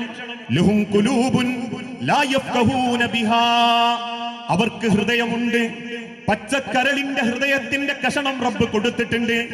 ആ ഹൃദയത്തിന്റെ നന്മ ചിന്തകൾ ചിന്തിക്കാതെ പരസ്പരം കൊന്നൊടുക്കാൻ, പരസ്പരം അന്യായം ചെയ്യാൻ, പരസ്പരം കൊന്നു കൊലവിളിക്കാൻ, അങ്ങനെ ഹൃദയത്തിന്റെ നല്ലതൊന്നും ചിന്തിക്കാതെ ഈ ദുനിയാവാട് വലുതെന്ന് കരുതി ആർത്തി പിടിച്ച് ഈ ലോകത്തിന്റെ സമ്പാദ്യങ്ങൾക്ക് വേണ്ടി, ഈ ദുനിയാവിന്റെ നശ്വരതയ്ക്ക് വേണ്ടി പരസ്പരം പോരടിച്ച് ജീവിക്കുന്ന മനുഷ്യരോട് ലഹും ഖുലൂബുൻ ലാ യഫ്ഖഹൂന ബിഹാ, അവർക്ക് ഹൃദയങ്ങൾ ഉണ്ടായിട്ടും അവർ ചിന്തിക്കുന്നില്ല. ഇന്നല്ലെങ്കിൽ നാളെ തിരിച്ചു പോകേണ്ടതാ. എന്നേക്കാൾ ലോകം കീഴടക്കിയവർ, എന്നേക്കാൾ പകയിലും വെറുപ്പിലും ജീവിച്ചവർ, എന്നേക്കാൾ ജീവിതം ആസ്വദിച്ചു തീർത്തവർ, അവർക്കൊന്നും ഈ ലോകത്ത് നിന്നും തിരിച്ചുള്ള യാത്രയെ തടയാൻ സാധിച്ചിട്ടില്ല. അല്ലേ? ലോകം കീഴടക്കാൻ വന്ന അലക്സാണ്ടർ ചക്രവർത്തി തന്റെ 34-ാമത്തെ വയസ്സിനിടയിൽ ലോകത്തിന്റെ പല ഭാഗത്തേക്കും പടനയിച്ച് ലോകത്തിന്റെ പല രാജ്യങ്ങളും കീഴടക്കി. അന്ന് അലക്സാണ്ടർ ചക്രവർത്തി ലോകത്തോട് വിളിച്ചു പറഞ്ഞൊരു വാക്കുണ്ട്, എന്റെ ലക്ഷ്യം ഈ ലോകം അലക്സാണ്ടറിന്റെ കീഴിലാക്കല. എന്റെ പടയുപയോഗിച്ച്, എന്റെ അധികാരം ഉപയോഗിച്ച്, എന്റെ സൈനിക ബലം ഉപയോഗിച്ച്, എന്റെ മനസ്സിൻ ചിന്തകൾ ഉപയോഗിച്ച് ഈ ലോകം ഞാൻ കീഴടക്കുമെന്ന് വാദിച്ചിരുന്ന അലക്സാണ്ടർ ചക്രവർത്തി 34-ാമത്തെ വയസ്സിൽ ഒരു ചെറിയ പനി അസുഖം വന്ന് പിന്നീട് ആ മരണത്തിലേക്കെത്തി. മരിച്ച അലക്സാണ്ടർ ചക്രവർത്തിയുടെ ശരീരം മറമാടാൻ വേണ്ടി കൊണ്ടുപോകുന്ന സമയത്ത് ആ നാട്ടിലുള്ള പുരോഹിതന്മാർ അലക്സാണ്ടർ ചക്രവർത്തിയുടെ 2 കൈകളും ശവമഞ്ചലിന്റെ പുറത്തേക്കിട്ടു. എന്നിട്ട് തന്റെ നാടിനോടും ജനങ്ങളോടും പറഞ്ഞൊരു വാക്കുണ്ട്, ലോകം കൊന്നൊടുക്കിയ അലക്സാണ്ടറെ, ലോകം വെട്ടിപ്പിടിച്ച അലക്സാണ്ടറെ, ലോകം കാൽക്കീഴിലിടുമെന്ന് വാശി പിടിച്ച അലക്സാണ്ടറെ, അവസാനത്തെ യാത്രയിൽ ഒരു തുണ്ട് മണ്ണ് പോലും, ഒരു കല്ല് പോലും കൊണ്ടുപോകാനാവാതെ ആ ശവമഞ്ചലിൽ 2 കൈകളും താഴേക്ക് തൂക്കിയിട്ട് 6 അടി മണ്ണിലേക്ക് അലിഞ്ഞു ചേരേണ്ട അലക്സാണ്ടറെ, നീ അറിഞ്ഞോ, ഈ ലോകത്ത് നിന്നും നിനക്ക് കൊണ്ടുപോകാൻ നീ ചെയ്തതല്ലാത്തതൊന്നുമില്ല എന്ന് ബോധ്യപ്പെടുത്തിയിട്ടുണ്ടെങ്കിൽ ലഹും ഖുലൂബുൻ ലാ യഫ്ഖഹൂന ബിഹാ, ഹൃദയം തന്ന റബ്ബിനോട് തിരിച്ചു പോകണം എന്ന ചിന്തയിൽ ജീവിക്കലാ ഹൃദയത്തിന്റെ ഏറ്റവും നല്ല ചിന്ത. ഏത് നിമിഷവും ഞാൻ അള്ളാഹുവിന്റെ അടുത്തേക്ക് തിരിച്ചു പോകണം എന്ന് ചിന്തിക്കുന്ന മനസ്സിന്റെ ഒരു ഭംഗിയുള്ള ചിന്ത. ആ ചിന്തയുണ്ടെങ്കിൽ നമ്മളെല്ലാ രംഗവും നന്നാവും. ലേ, ഒരു സുബഹി നമസ്കാരം കഴിഞ്ഞ് സ്വഹാബത്ത് എഴുന്നേറ്റോടുമ്പം റസൂലുള്ളാഹി സ്വല്ലല്ലാഹു അലൈഹി വസല്ലമ ചോദിക്കുന്നുണ്ട്, സഹോദരാ എങ്ങോട്ടാ? പുഞ്ചിരിയോട് അദ്ദേഹം പറഞ്ഞു, നബിയേ ഞാൻ പട്ടിണിയാ, 3 ദിവസമായിട്ട് എന്റെ മക്കളും പട്ടിണിയാ, അതിനെന്തിനാ താങ്കൾ എഴുന്നേറ്റോടുന്നത്? എന്റെ അയൽപ്പക്കക്കാരന്റെ ഈത്തപ്പഴം കൊലച്ചിട്ടുണ്ട് നബിയെ, ഒരു ചെറിയ കാറ്റടിച്ചാൽ അത് എന്റെ പറമ്പിലേക്കാ വീഴ. എന്റെ മക്കൾ എഴുന്നേറ്റ് ആ കാരക്ക എടുക്കുന്നതിന്റെ മുൻപ് എനിക്ക് ആ കാരക്ക എടുത്തിട്ട് എന്റെ സഹോദരന്റെ പറമ്പിലേക്ക് ഇടണം. അത് കഴിച്ചതിന്റെ പേരിൽ എന്റെ റബ്ബിന്റെ മുൻപിൽ വയറിൽ തീക്കട്ട തിന്നാൻ ഞാൻ ആഗ്രഹിക്കുന്നില്ല നബിയെ. ഏതൊരു കാര്യത്തിലും അവരെ സൂക്ഷിച്ചത് അങ്ങനെയാ. വലഹുൻ അയ്യുനുൻ ലാ യുബ്സിറൂന ബിഹാ, അവർക്ക് കണ്ണുകളുണ്ട്, നല്ലതൊന്നും അവർ കാണുന്നില്ല, നല്ലതൊന്നും അവർ കാണുന്നില്ല. യഥേഷ്ടം ഇന്ന് മനുഷ്യൻ യൂട്യൂബിന്റെ പിന്നാലെയാ, കാഴ്ചകളുടെ വിസ്മയങ്ങളുടെ ലോകത്താ. ഓരോ കുടുംബത്തിന്റെയും കാര്യങ്ങൾ പോലും തീരുമാനിക്കുന്നത് കാഴ്ചകളാ, അല്ലേ? എന്റെ മക്കൾ എന്ത് ധരിക്കണം, എന്റെ വീട് എങ്ങനെ ഉണ്ടാക്കണം, എന്റെ സ്റ്റാറ്റസും പവറും എങ്ങനെയാവണം, ഇതൊക്കെ അനുധാവനം ചെയ്യുന്നത് കാണുന്ന കാഴ്ചകളിൽ നിന്നാണ്. എപ്പോഴെങ്കിലും ലോകത്തിന്റെ പ്രവാചകന്റെ ജീവിതത്തിലേക്കൊന്ന് കണ്ണോടിച്ചു നോക്കിയിട്ടുണ്ടോ? അള്ളാഹുവിന്റെ റസൂലുള്ളാന്റെ ജീവിതം എങ്ങനെ? ലോകത്തിന്റെ ഹബീബായ നബിത്തങ്ങളുടെ ഭക്ഷണം എങ്ങനെ? ലോകത്തിന്റെ ഹബീബായ നബിത്തങ്ങളുടെ ഭാര്യമാരുടെ വസ്ത്രം എങ്ങനെ? അതിലേക്കൊന്നും നോക്കിയിട്ടില്ലെങ്കിലും ജീവിതം ഇന്ന് ചിട്ടപ്പെടുത്തുന്നത് യൂട്യൂബുകളും ജീവിതത്തിലെ കാഴ്ചകളുമാ, ഇൻസ്റ്റഗ്രാമുകളുമാ. ലഹും വലഹുൻ അയ്യുനുൻ ലാ യുബ്സിറൂന ബിഹാ വലഹുൻ ആദാനുൻ ലാ യസ്മഊന ബിഹാ. അവർക്ക് ചെവികളുണ്ട് നബിയെ, നല്ലതൊന്നും അവർ കേൾക്കുന്നില്ല, കേൾക്കേണ്ടതൊന്നും അവർ കേൾക്കുന്നില്ല. നാളെ റബ്ബിന്റെ സ്വർഗത്തിലേക്ക് കയറി ചെല്ലുമ്പം അവസാനം പ്രവേശിക്കുന്നവന്റെ കൂലി എന്താന്ന് ചോദിച്ചാൽ പോലും നമ്മളിൽ പലർക്കും അറിവില്ല. സൂറത്തുൽ ബഖറക്ക് പശുവിന്റെ പേരെന്തുകൊണ്ട്? സൂറത്തുൽ അൻകബൂത്തിന് ചെലന്തിയുടെ പേരെന്തുകൊണ്ട്? സൂറത്തുൽ നഹ്ലിന് തേനീച്ചയുടെ പേരെന്തുകൊണ്ട്? സൂറത്തുൽ നംലിന് ഉറുമ്പിന്റെ പേരെന്തുകൊണ്ട്? വിശുദ്ധ ഖുർആനിലെ അബസ വതവല്ല എന്നായത്ത് കേട്ടപ്പം സഹാബത്ത് കരഞ്ഞതെന്തിന്? ഫകുല്ല ഉമ്മത്തിൻ ഫജ്ഇനാ ബിക ഹാദാ ഉലാഹി ഷഹീദ്. ഏതൊരു ജനതക്കും റബ്ബ് സാക്ഷിയെ കൊണ്ടുവരുമ്പോൾ നിന്റെ കുടുംബത്തിന്റെ സാക്ഷി വാപ്പാരെ നിങ്ങളായിരിക്കുമെന്നുള്ള ആയത്ത് കേട്ടപ്പോ മദീനത്തെ പള്ളിയിൽ പൊട്ടിക്കരഞ്ഞ സഹാബാക്കളുണ്ട്, കേട്ടപ്പം നെഞ്ചുപൊട്ടി വീണവരുണ്ട്, ഹൃദയം നുറുങ്ങുന്ന വേദനയാൽ റസൂലുള്ളാന്റെ അരികിൽ വന്ന് കണ്ണുനീരോടെ നബിയെ മുനാഫിക്കായി പോയോ നബിയെ, ലല്ലു അന്നാ പേച്ചു പോയോ നബിയെ എന്ന് ചോദിച്ച് കരഞ്ഞവരുണ്ട്. പക്ഷെ നമ്മളോ ഏതായത്ത് കേട്ടാലും എത്ര കേട്ടാലും പ്രത്യേകിച്ച് വലിയ മാറ്റങ്ങളൊന്നും നമ്മുടെ ജീവിതത്തിൽ വരുന്നില്ല. ഉലൈക കൽ അൻഹാം, റസൂലേ അവർ മൃഗങ്ങൾക്ക് തുല്യരാ. ബൽഹും അളല്ല, മൃഗങ്ങളെക്കാൾ മോശമാണ് നബിയെ അവര്. എന്തുകൊണ്ടാ അവര് മൃഗതുല്യരായി മാറിപ്പോകാനുള്ള കാരണം? അവര് ദുനിയാവിനെ സ്നേഹിച്ചു. നശ്വരമായ ഈ ദുനിയാവിനെ നമ്മൾ സ്നേഹിച്ചു തുടങ്ങി. ഇവിടത്തെ പവർ, സ്റ്റാറ്റസ്, ഇവിടെയുള്ള ഹൈറ്, ഇത് മാത്രം നമ്മളെ ലക്ഷ്യം വെച്ച് മനസ്സിൽ ചിന്തിക്കാൻ തുടങ്ങി. പക്ഷേ സഹാബാക്കളോ അവരുടെ ജീവിതത്തിൽ അവരേറ്റവും കൂടുതൽ ആയുസ് കൊണ്ട് നേടിയെടുക്കാൻ ആഗ്രഹിച്ചത് ആഖിറമായിരുന്നു. നമ്മളൊക്കെ ഒരുപാട് തവണ കേട്ടൊരു ചരിത്രമുണ്ട്. നബി സല്ലല്ലാഹു അലൈഹി വസല്ലമ ഉഹദ് യുദ്ധത്തിന് വേണ്ടി ആളുകളെ സംഘടിപ്പിക്കുന്ന രംഗം. അങ്ങനെ ഉഹദ് യുദ്ധത്തിന് വേണ്ടി ആളുകളെ സംഘടിപ്പിക്കുന്ന കൂട്ടത്തിൽ മഹാനായ അംർ ബിൻ ജഹ്ഷ് റളിയല്ലാഹു അൻഹു നബി സല്ലല്ലാഹു അലൈഹി വസല്ലമിന്റെ അരികിലേക്ക് വന്നിട്ട് പറഞ്ഞു, റസൂലേ ഞാനും ഈ യുദ്ധത്തിൽ പങ്കെടുക്കാൻ ഉദ്ദേശിക്കുന്നുണ്ട്.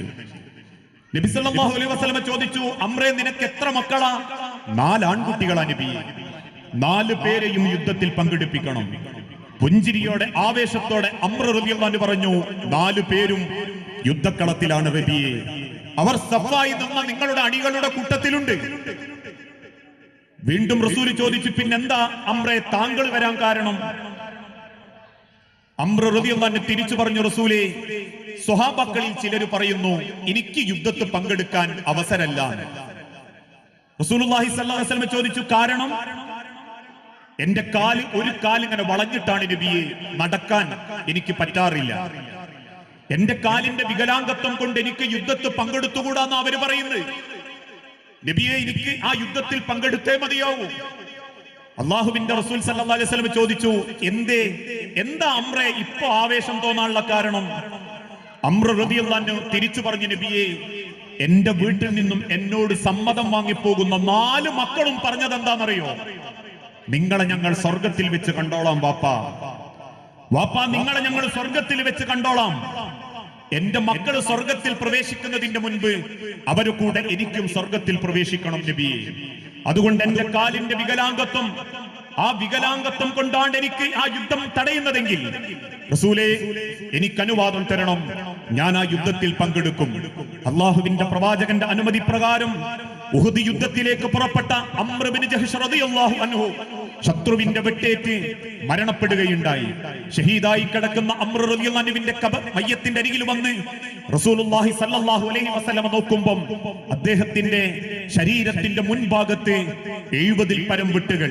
ഒരിക്കലും പിന്തിരിഞ്ഞോടാതെ ശത്രുവിനോട് നേർക്കുനേരെ മുന്നോട്ട് നിന്ന് സ്വന്തം മാരടങ്ങളിൽ വെട്ടുകളേറ്റിട്ടും 70-ലധികം വെട്ടുകൾ കിട്ടിയിട്ടും അവസാന ശ്വാസം വരെ ഇസ്ലാമിക ലോകത്ത് പെടഞ്ഞു വീണു മരിച്ച മഹാനായ അംർ റളിയല്ലാഹു അൻഹുവിനെ ചൂണ്ടി ലോകത്തിന്റെ റസൂലുള്ള പറഞ്ഞു, നാളെ റബ്ബിന്റെ സ്വർഗത്തിൽ 2 കാലുകളും പൂർണ്ണ ആരോഗ്യത്തോടുകൂടി റബ്ബിന്റെ സ്വർഗ പൂങ്കാവനത്തിൽ ഓടി നടക്കുന്ന അമ്രിനെ ഞാൻ കാണുന്നുണ്ട് എന്ന് സങ്കടത്തോടെ പറയുന്നുണ്ടെങ്കിൽ അവരൊക്കെ ആഗ്രഹിച്ചത് നാളെ റബ്ബിന്റെ സ്വർഗത്തിലേക്ക് വേണ്ടി ജീവിക്കുക എന്നുള്ളതാണ്.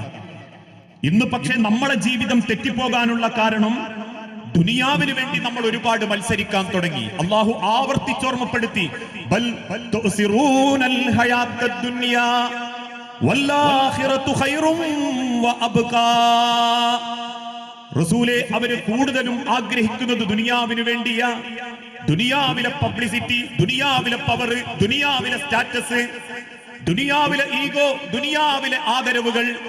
വൈലുൽ ലികുല്ലി ഹുമസത്തിൽ ലുമസ അല്ലദീ ജമഅ മാലം വഅദ്ദദാ. കുത്തിപ്പറഞ്ഞും അവഹേളിച്ചും അവര് ജീവിക്കുന്നു, തമ്മിലടിച്ചും ചോര തിന്നും അവര് ജീവിക്കുന്നു, തമ്മിൽ പന്നേറ്റം നീതി കാണിക്കാതെ ജീവിക്കുന്നു.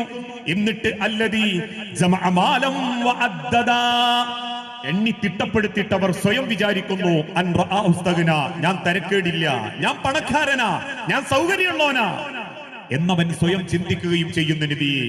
എങ്കിൽ അവരോട് പറയണം നബിയെ, വല്ലാഖിറതു ഖൈറും വഅബ്ഖാ. ഈ ലോകത്ത് റബ്ബ് എന്ത് തന്നാലും അതിന് പരിധിയുണ്ട്.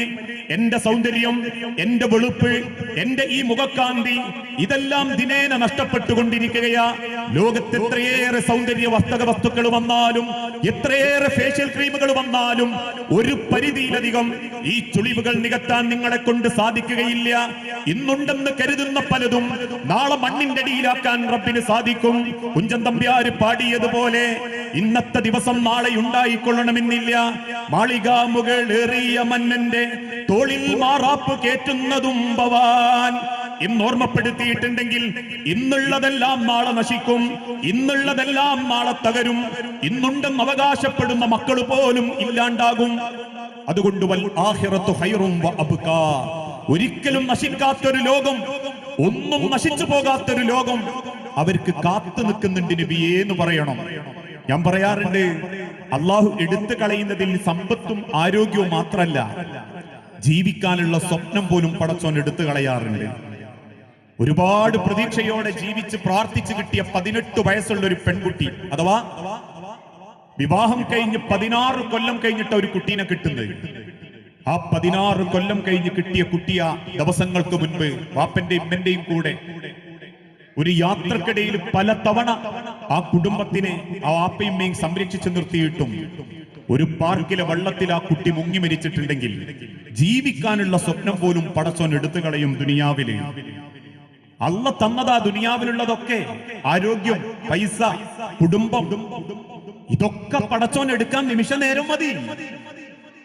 ഏത് സെക്കൻഡും അള്ളാഹു ഇതൊക്കെ തിരിച്ചെടുത്തുണ്ടോ എന്നുള്ള ഒരു ബോധത്തിലാ മനുഷ്യൻ ജീവിക്കേണ്ടതും.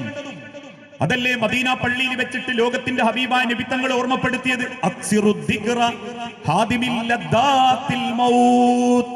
എല്ലാ ആസ്വാദനങ്ങളും നിലപ്പിച്ച് കളയുന്ന ഒരു മരണത്തെ നിങ്ങൾ ഓർക്കണം. ഞാൻ പറയാറുണ്ട്, നമ്മളെ എല്ലാ പവറും പത്രാസും ഒക്കെ മാറണേ, അധികം ദൂരൊന്നും പോകണ്ട.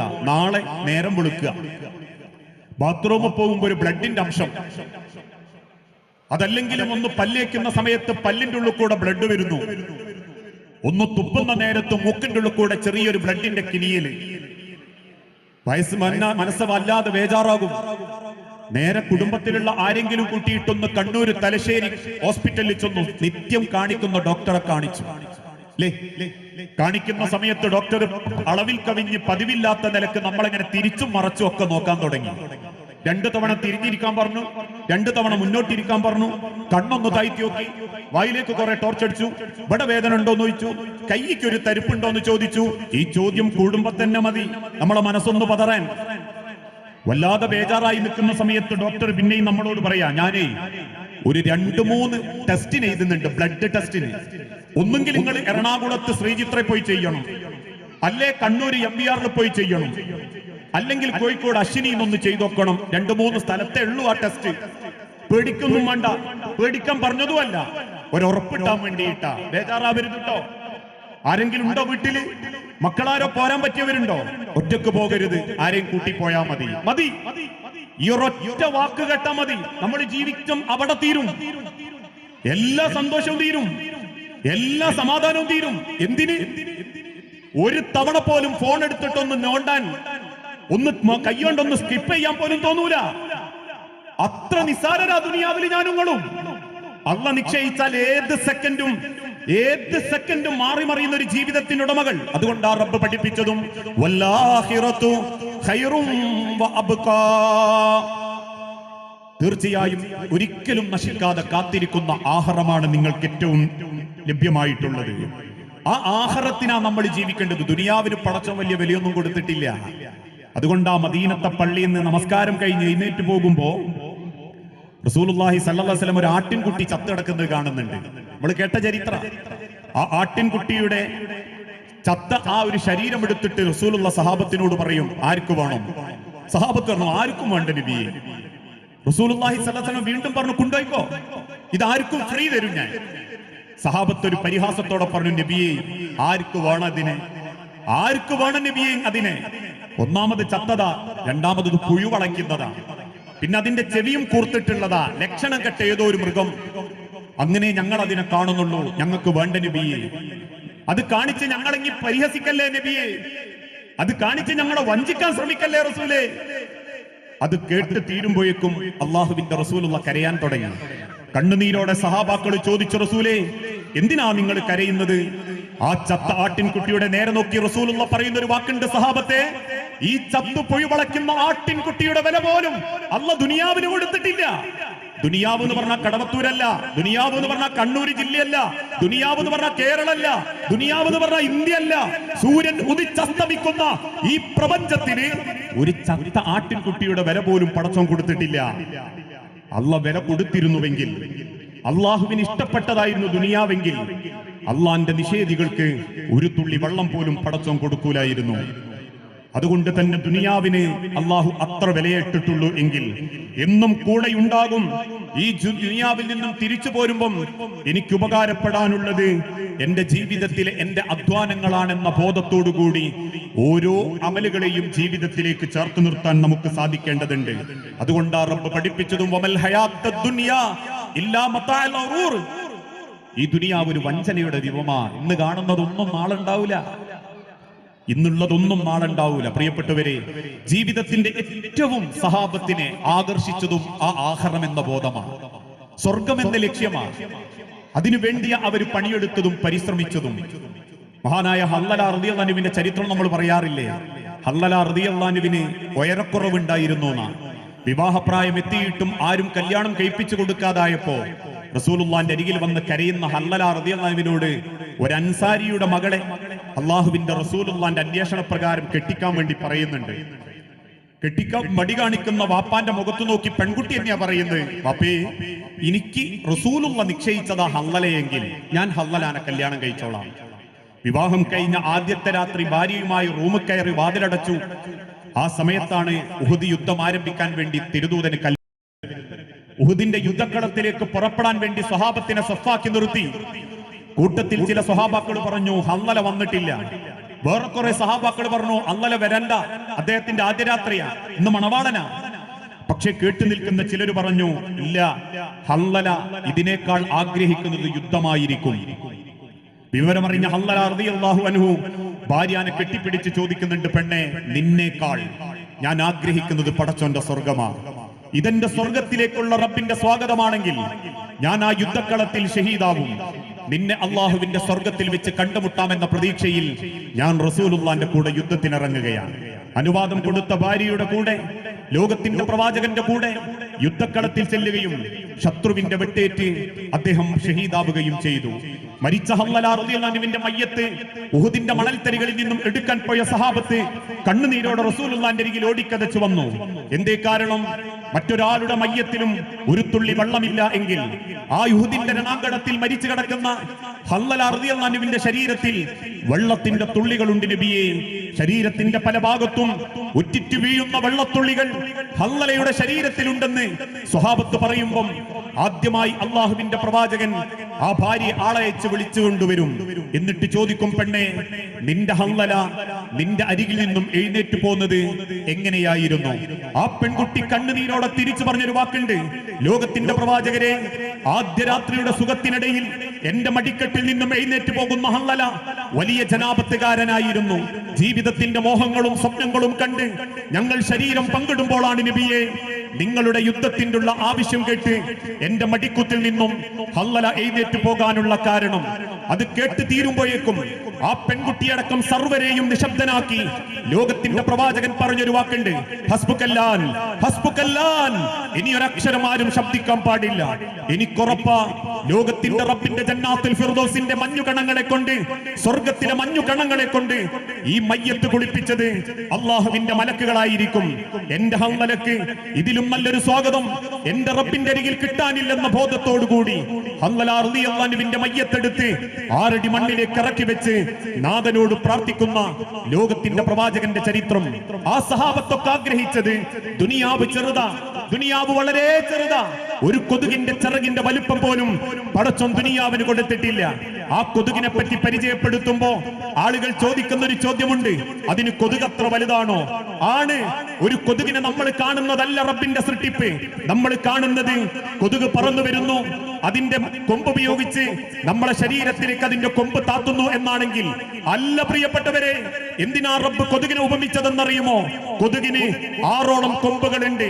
അതിൽ ആദ്യത്തെ 2 കൊമ്പുകൾ അതിന്റെ പ്രതലത്തിലേക്ക് ഉറപ്പിച്ചു വെക്കും. അതിന്റെ ഉള്ളിലൂടെ 2 കൊമ്പുകൾ പിന്നീട് അതിന്റെ ഉള്ളിലേക്ക് മാംസത്തിലേക്ക് താഴ്ത്തിയിറക്കും. അതിന്റെ ഉള്ളിലൂടെയുള്ള 2ാമത്തെ കോയിൽ ഉപയോഗിച്ച് 1 ആ ശരീരത്തിലേക്ക് ഒരു പ്രത്യേക ദ്രാവകം വരുത്തും, 2 അതുപയോഗിച്ച് മറ്റേ കൊമ്പ് ഉപയോഗിച്ച് രക്തം വലിച്ചെടുക്കും. ഈ പ്രതിഭാസം ആ 20-ാം നൂറ്റാണ്ടിലാണ് ലോകത്ത് ശാസ്ത്രകാരന്മാര് കണ്ടെടുത്തെങ്കിലെങ്കിൽ 1400 വർഷങ്ങൾക്ക് മുൻപ് സൃഷ്ടാവ് ചോദിച്ചൊരു ചോദ്യമില്ലേ, അള്ളാഹുവിന് പുറമെ ഒരു കൊതുകിനെയെങ്കിലും സൃഷ്ടിച്ചവരാണോ അവരെന്ന്? ആ ചോദ്യം മുൻനിർത്തിക്കൊണ്ട് തന്നെയാ റബ്ബ് പഠിപ്പിച്ചതും. ഒരു കൊതുകിന്റെ വില പോലും അല്ലാഹ് ദുനിയാവിന് കൊടുത്തിട്ടില്ല എങ്കിൽ എന്നും സ്വഹാബത്ത് സ്വപ്നം കണ്ടതും ലക്ഷ്യം വെച്ചതും നാഥന്റെ സ്വർഗമാണെങ്കിൽ നിങ്ങളുടെ രക്ഷിതാവിന്റെ, നിങ്ങളുടെ സൃഷ്ടാവിന്റെ സ്വർഗത്തിന് വേണ്ടി നിങ്ങൾ മത്സരിക്കണം, മത്സരിച്ച് ജീവിക്കണം. അള്ളാഹുവിന്റെ പാപമോചനത്തിന് വേണ്ടി ലോകത്തൊരു കണ്ണിനും കണ്ടെടുക്കാൻ സാധിക്കാത്ത, ലോകത്തൊരു മനസ്സിനും ചിന്തിച്ചെടുക്കാൻ സാധിക്കാത്ത, ലോകത്തൊരു കാഴ്ചക്കും പകരമാണെന്ന് തോന്നാത്ത ലോകത്തിന്റെ സൃഷ്ടാവിന്റെ സ്വർഗത്തിന് വേണ്ടി നിങ്ങൾ മത്സരിക്കണേ, സ്വർഗത്തിന് വേണ്ടി മത്സരിക്കണമേ എന്ന് അല്ലാഹു തആല ഓർമ്മപ്പെടുത്തിയിട്ടുണ്ടെങ്കിൽ ആ മത്സരത്തിനുള്ള അവസരമാണ് പരിശുദ്ധ റമദാൻ. ആകാശത്തിന്റെ കവാടങ്ങൾ തുറക്കപ്പെടുന്നു, അല്ലാഹുവിന്റെ നരകം അടക്കപ്പെടുന്നു, പിശാചുക്കൾ ബന്ധിക്കപ്പെടുന്നു, റഹ്മത്തിന്റെ മാലാഖമാർ ഈ രാജ്യത്തിന്റെ ലോകത്തിന്റെ മുഅ്മിനീങ്ങൾക്കിടയിൽ അല്ലാഹു നിശ്ചയിച്ച പ്രകാരം ഇറങ്ങിക്കൊണ്ടിരിക്കുന്ന രാവുകൾ, പകലുകൾ, തനസ്സലുൽ മലായികത്തു വറൂഹു ഫീഹാ ബിഇദ്നി റബ്ബിഹിം മിൻ കുല്ലി അംർ സലാമുൻ ഹിയ ഹത്താ മത്ലഇൽ ഫജ്ർ എന്നൊക്കെ പരിചയപ്പെടുത്തപ്പെട്ട 1000 മാസങ്ങളെക്കാൾ പുണ്യമുള്ള ഒരു അടിമക്കവൻ ചെയ്തതിന് 700 ഇരട്ടി വരെ കൂലി കിട്ടുന്ന ഇബാദത്തിന്റെ ജീവിതത്തിലെ ആത്മീയതയുടെ പരിശുദ്ധമാക്കപ്പെട്ട ഒരു മാസത്തിലേക്കാണ് ഞാനും നിങ്ങളും പ്രവേശിക്കുന്നതെങ്കിൽ ഇതെന്റെയും നമ്മളുടെയും ജീവിതത്തിലെ അവസാന റമദാനാവാം, ഒരു പക്ഷേ അവസാന നോമ്പാവാം. ഇനി ഒരിക്കൽ കൂടി അവസരം കിട്ടിയിട്ടില്ല എങ്കിൽ നാളെ എരഞ്ഞിൻകീഴിലെ കടവത്തൂരിലെ പള്ളിക്കാട്ടിലെ 6 അടി മണ്ണിന്റെ അടിയിൽ കിടക്കുമ്പോ മനസ്സമാധാനത്തോടുകൂടി നമ്മളെ ആരും ഓർത്തിട്ടില്ലെങ്കിലും അള്ളാഹുവിന്റെ അരികിലേക്ക് ചേർന്ന് കിടക്കുമ്പം മനസ്സമാധാനത്തോടുകൂടി റബ്ബിന്റെ തൃപ്തിയോടുകൂടി ആ മണ്ണിനടിയിൽ കിടക്കണമെങ്കിൽ മത്സരിക്കണമേ മനുഷ്യരെ, റബ്ബിന്റെ സ്വർഗത്തിന് വേണ്ടി ഈ പരിശുദ്ധ റമദാനിനെ ജീവിതം ഉപയോഗപ്പെടുത്തിക്കൊണ്ട് അധ്വാനിക്കാൻ നമുക്ക് ജീവിതത്തെ ചിട്ടപ്പെടുത്തേണ്ടതുണ്ട്. പക്ഷേ എന്തു വേണം? എല്ലാവരും അധ്വാനിച്ച അള്ളാഹുവിന്റെ സ്വർഗം കിട്ടുമാണോ റബ്ബ് പറഞ്ഞത്? അല്ല. തൊട്ടടുത്ത വാക്കിലൂടെ റബ്ബ് ഓർമ്മപ്പെടുത്തി,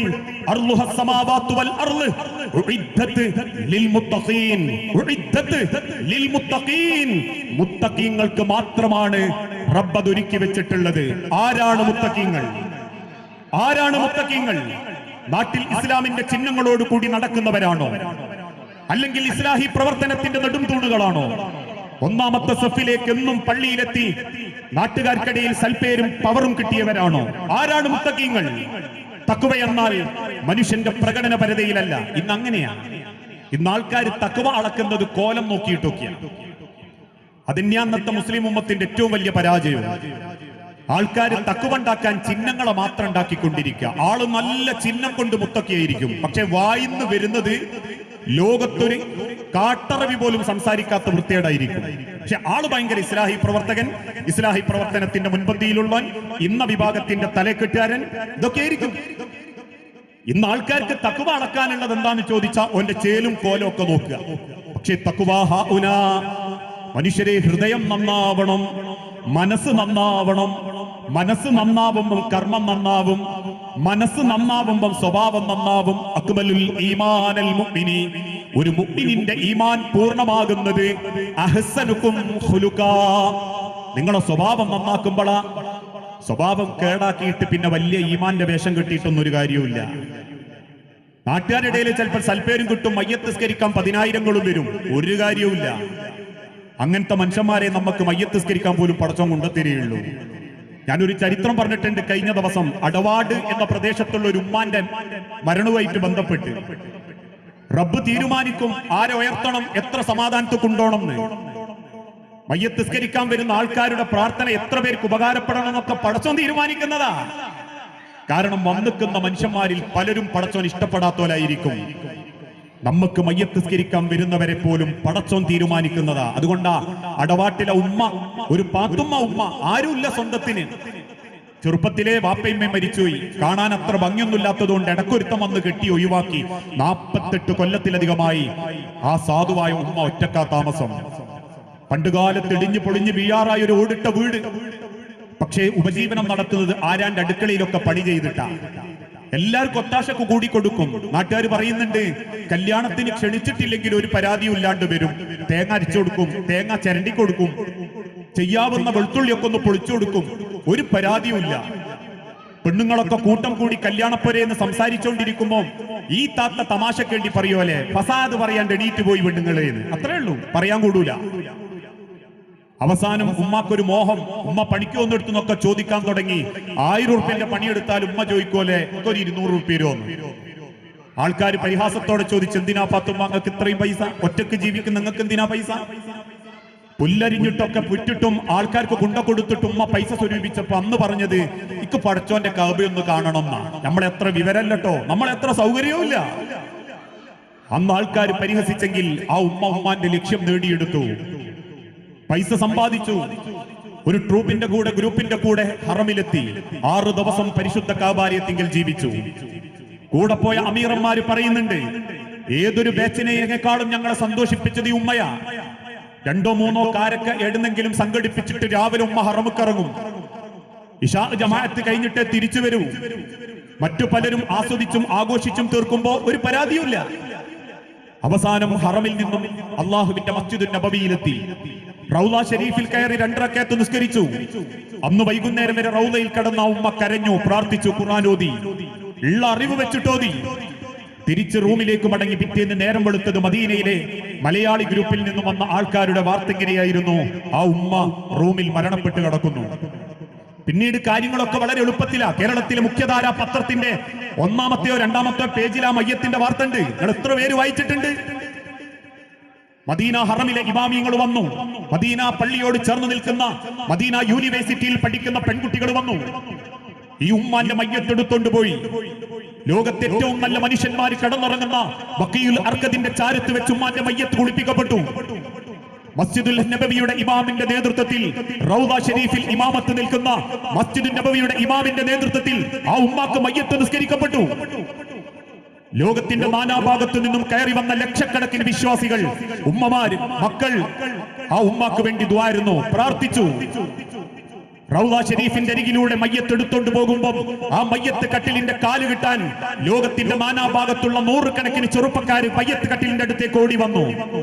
തോളുമാറി ഒരു സെക്കൻഡ് പോലും കിട്ടാത്തതിന്റെ പേരിൽ ആളുകൾ സങ്കടപ്പെട്ടു എന്നല്ലാതെ അവസാനം ലോകത്തിന്റെ പ്രവാചകൻ കിടക്കുന്ന മണ്ണിൽ ആ ഉമ്മാന്റെ മയ്യത്ത് കടത്തി 3 പിടി മണ്ണ് വാരിയിട്ട് മദീന പള്ളിയുടെ ഉദ്യോഗാർത്ഥികളും വേണ്ടപ്പെട്ടവരും ആ മയ്യത്തിന് തസ്ബീത്തും കൊടുത്ത് തിരിച്ചു നടന്നിട്ടുണ്ടെങ്കിൽ റബ്ബ് തരുന്നതാ തിരിച്ചുള്ള യാത്ര. അതെങ്ങനെ വേണമെന്ന് പടച്ചോന്റെ അടുത്ത് തീരുമാനമുണ്ട്. നമ്മൾ കുറെ സൽപ്പേരൊക്കെ ഉണ്ടാക്കും, നാട്ടുകാർ കുറെ മയ്യത്ത് സ്കരിക്കാനും വരും. പക്ഷെ വന്നവരക്കാര് എന്തേ അള്ളാന്റെ ഹബീബായ നബി തങ്ങൾ പറഞ്ഞേ, മൻമാത്ത ആരെങ്കിലും ഒരാൾ മരിക്കുകയും 40 പേര് ആ മയ്യത്തിന് നമസ്കരിക്കാൻ വേണ്ടി എഴുന്നേറ്റ് നിന്നു. ആരാ 40 പേര്? നാട്ടിലെ സുജായിമാര്, നേതാക്കള്, ഭയങ്കര ഈമാന്റെ മുത്തക്കീങ്ങള്, ചിന്നുള്ളവര് അല്ല. ലാ യുശ്രിക് ബില്ലാഹി ശൈആ, അള്ളാഹുവിൽ പങ്കു ചേർക്കാത്ത 40 പേര്, അള്ളാനെ മനസ്സിലാക്കിയവര്, അള്ളാനെ സ്നേഹിച്ചവര്, ഒരാളുടെയും പച്ചയിറച്ചി തിന്നാത്തവര്, ഒരാളുടെയും ഹക്ക് കട്ടെടുക്കാത്തവര്, ഒരു കുടുംബത്തിന്റെയും സമാധാനം നഷ്ടപ്പെടുത്താത്തവര്, ഒരാളെ പറ്റിയും പരദൂഷണം പറയാത്തവര്, നാവ് കൊണ്ടും മനസ്സുകൊണ്ടും കൽബ് കൊണ്ടും റബ്ബിനെ സ്നേഹിച്ച് ജീവിച്ച 40 പേര് നിങ്ങൾക്ക് മയ്യത്ത് നിസ്കരിക്കാൻ വന്നാൽ ദഖലൽ ജന്ന ഇല്ലാ ശഫഅഹുല്ലാഹു അൻഹു, അവരെ ശുപാർശ അല്ലാഹു സ്വീകരിക്കും. 40 പേരുടെയും ശുപാർശ അല്ലാഹു സ്വീകരിക്കും. ദഖലൽ ജന്ന, ആ മയ്യത്തിന് അല്ലാഹു സ്വർഗ്ഗം ഒരുക്കി കൊടുക്കും. ശരി, ഇനി ഞാനും നിങ്ങളൊന്ന് ആലോചിച്ച് നോക്കി, നമുക്ക് മയ്യത്ത് നിസ്കരിക്കാൻ വരുന്നവരാരൊക്കെയാ? നമുക്ക് തന്നെ വലിയ അഭിപ്രായമൊന്നുമില്ല. കുറെ കുടുംബ പ്രശ്നമുള്ളവര്, ആരാനെ പറ്റിച്ചവര്, തെറി പറഞ്ഞവര്, പരദൂഷണം പറഞ്ഞ് നടക്കുന്നവര്, കുടുംബത്തിൽ ഹക്കും ബാത്തിലും നോക്കാത്തവര്, കച്ചവടത്തിൽ അത് നോക്കാത്തവര്, ഇവരൊക്കെ മയ്യത്ത് നിസ്കരിക്കാൻ വരും. ആൾക്കാര് ബാഹുല്യം കൊണ്ട് നന്മണ്ടപ്പള്ളി ഫുള്ളായിരുന്നു നാട്ടുകാർ പറയുകയും ചെയ്യും. പക്ഷെ കബറിൽ കിടക്കുന്ന എനിക്കൊരു ഗുണം ഉണ്ടാവണേ, അള്ളാഹനെ ഭയപ്പെട്ട് ജീവിച്ച ആൾക്കാര് എന്റെ മയ്യത്ത് നിസ്കരിക്കാൻ വരണം. അത് അടച്ചം കൊണ്ടുവരുന്ന നമ്മളെ മനസ്സിന്റെ നിയ്യത്തനുസരിച്ച് അള്ളാഹ് കൊണ്ടുവരും. ഇനി അതല്ല നാട്ടുകാരൊരു പവർ കിട്ടിയിട്ടാ മടങ്ങേണ്ടതെങ്കിലോ അതിനുള്ള ആൾക്കാരെയും പടച്ചം കൊണ്ടുത്തരും.